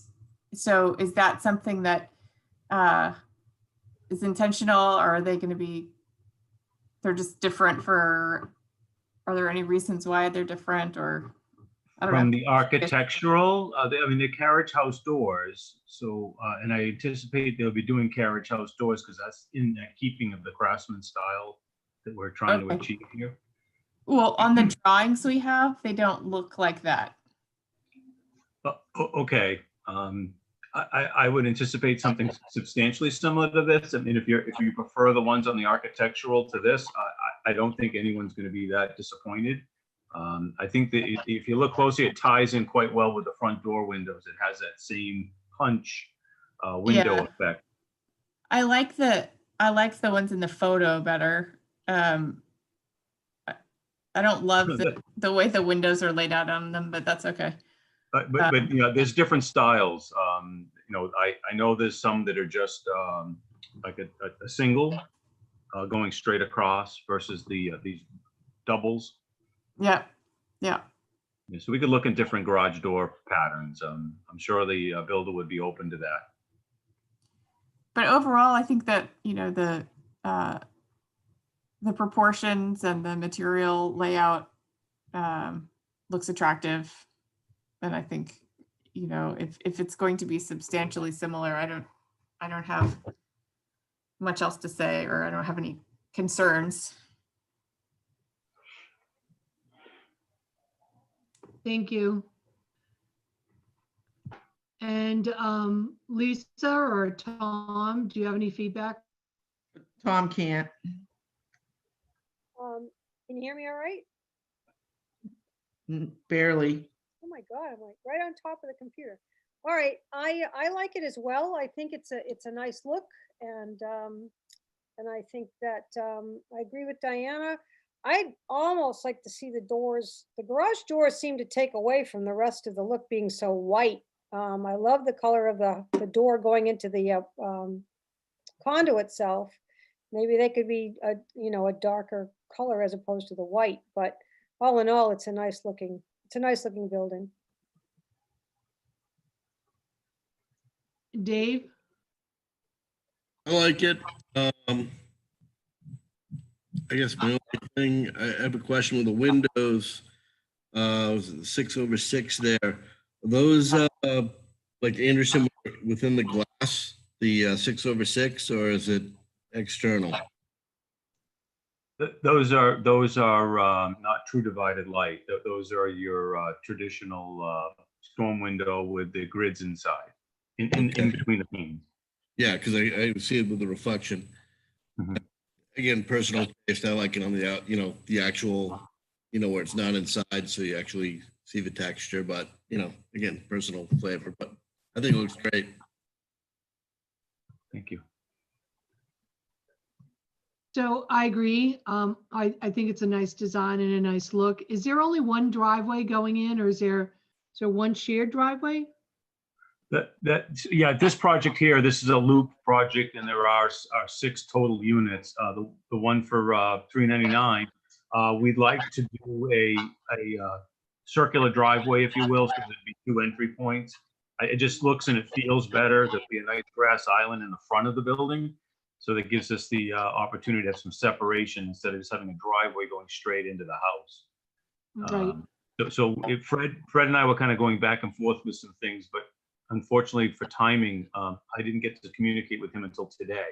But we would probably be following the purple line, if you will, that's on here that Fred added versus the yellow. So we follow the green as it goes around the house, but then you would track the purple line, goes back to green out to Hudson Street, and track green back, but then go to purple. So you can see that we're pulling the driveway further away from Hudson Street.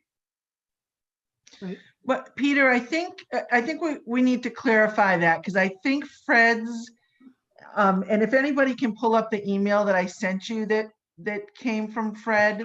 I have it, Kath. I don't mind reading it to you if you need to. Okay, because isn't he talking about this? Well, so Fred said one or the other. I mean, he had said the single driveway, but let me just read it. I'll Okay. use his words. Okay. So attached is the sketch we spoke. This is hello, Peter. Attached is the sketch we spoke about. The yellow line was my original thought, with one point of access onto Hudson Street, and the purple line is the second option. I realize we do not have any regulations preventing people from having 2 driveway openings, but I always prefer a single driveway opening if people are not required to back out onto a public way. I'm sending this email to Kathy Joubert, who will be sharing my thoughts with the design review committee this evening. Fred. And I just said to Fred that I did speak with the builder. He felt pretty strongly that he'd like to have a circular driveway, and he'd like to have that ability to have this entry, from the street that's kind of coming from the 2 sides and having that green space there. Okay. It just feels better to us. I think it'll be much more attractive at the end of the day. And with these backups. Right. So if you look at the yellow, they'd be these really long backups coming off of the center driveway, whereas they'll just feather in nicer to the single driveways on either side. And this will be grass. Yes, it would be, correct. Okay. Yeah, so we net out about the same effect. Actually, this is less, no matter what, it's less pavement than what was already run on the original plan, which our drainage calculations were based upon. And then in these 2 scenarios, you end up with less asphalt proportionally. I'd say that they're probably quite equal.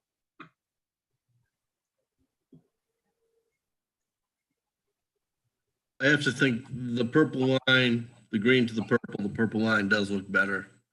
Just from a landscape architecture point of view, it's more visually appealing. Thank you. What we can do with this too is it gives us a chance to maybe look at some stormwater patterns, and we can maybe do some natural drainage through there instead of having all these structures. So I'll look at that as well with Fred. It gives us some time between the next meeting with the zoning board. So Michelle, just to outline, this is before the ZBA. This is one of the only second application that is caught between 2 boards, and that I said we'll fix at town meeting this next year. But the applicant has to go to the Zoning Board of Appeals, which he is doing on September 29th. And then he has to go to the planning board for the special permit for the duplex, and that will be on October 6th. And we're meeting on October 7th. Yeah, I mean, it sounds like, I don't want to put words in your mouth, but it sounds like everyone is good with the design of the duplex and is good with this sketch that Peter and Fred have talked about, and maybe there's just a way to memorialize that in a memo, as opposed to having the applicant come back to you. I'm okay with that because, I mean, the lighting on your building looked fine. Everything else is And like we said, our design standards really haven't been completed yet, so we're very limited on what we can ask a applicant for a duplex. So I don't know how the board feels, but basically you seem to have the appropriate lighting of what you showed in your photo. I like Dave, where your driveway is with the purple. Lisa can weigh in on that. And then it seems like all three of us, and she agrees as well. And it seems like all three of us agree with the site of the building and how the building looks, as well as Diana. Did we lose Diana? We might have lost Diana. I'm not seeing her on here anymore. Yes, we did. She dropped out. Yep. But Diana liked the side of the way the building was designed. So I agree with you. If you wanted to, I don't know how the other two board members feel, if you want to put a letter together so that you have something to present to the ZBA on the 29th, and then again to the planning board on the 6th.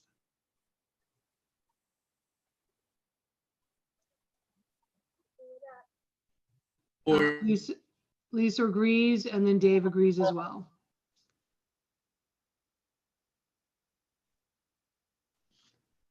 Okay, well, I thank Okay, you for your support very much. We'd like to keep the project moving ahead. They'd like to start construction this building season, so thank you. Yeah, and just a quick question on the colors. Were they going to be the same colors that you showed in the photo? The gray? I suspect, but I certainly would say they're going to be earth tones. And I think the suggestion that Diana had made relative to the doors, I mean, I'll bring that to the builder's attention. He definitely wants this to be an upscale project. He likes this opportunity to do these duplexes. It gives you a nice mix of your home opportunities in the community. So.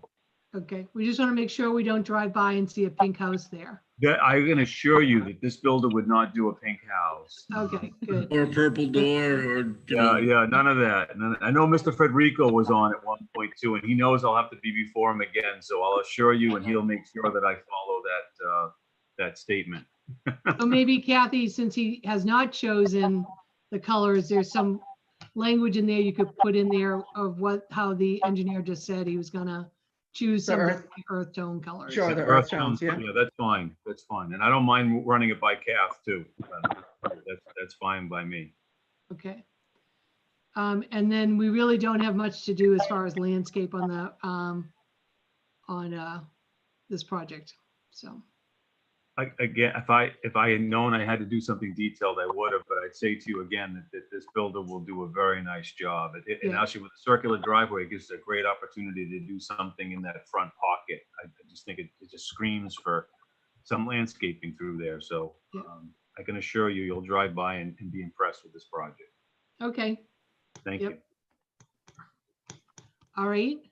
So Kathy, I think we're all set with this applicant, and yes, yeah.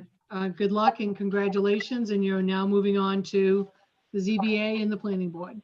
Yes. Thank you very much. Have a good evening. You're welcome. Thank you, Nick. So Michelle, just before you close out tonight, I don't have, I owe you minutes from I think like 3 meetings.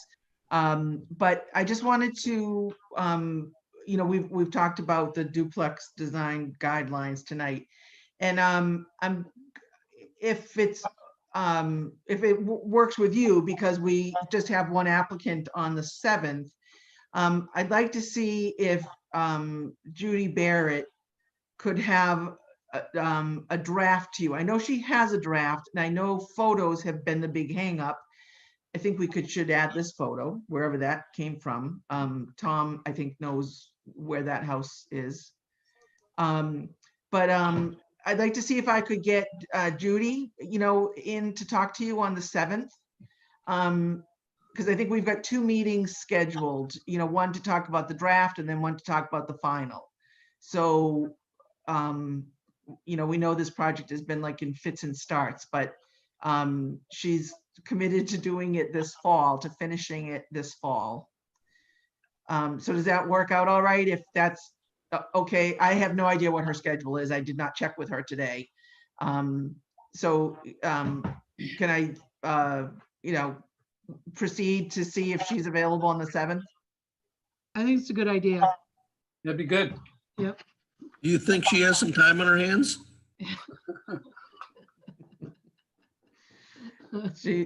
Yeah, I So- wouldn't want to be her. I wouldn't want to be her appointment book. With outdoor photos, is that all? You do's and don't kind of photos? Yeah, that's what she's telling me it has been the hang up. I mean, I know it's a very small project for a consultant, and I know that that's, the bigger picture. There have been things that have, unfortunately pushed our project, to the bottom. But she has recommitted, and when I last talked to her, which was probably just about a month or so ago, that's what she was putting together, was the photos.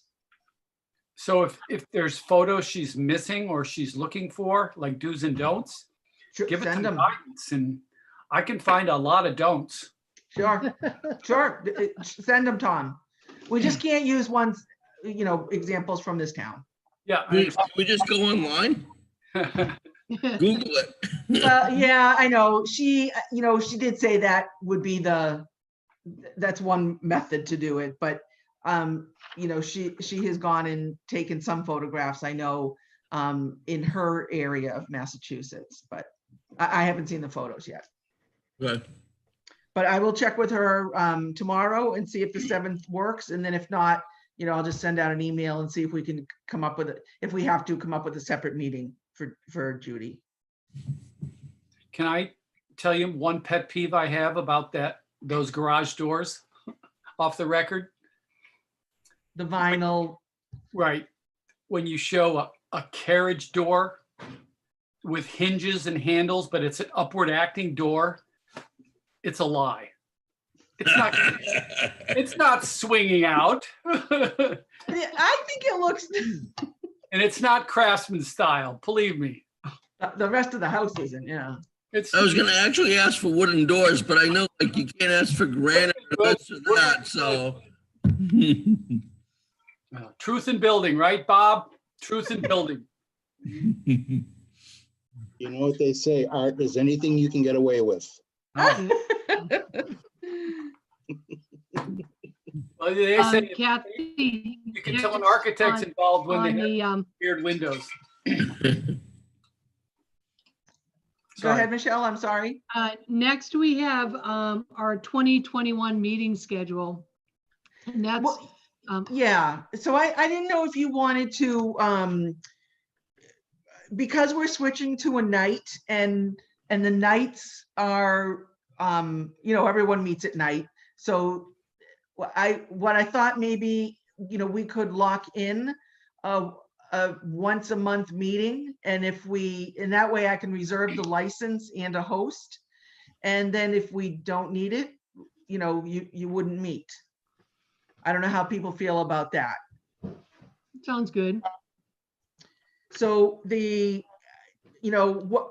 what's available, like I said, every Monday and Tuesday are booked here in the town hall. So we'd be looking at either a Wednesday or a Thursday.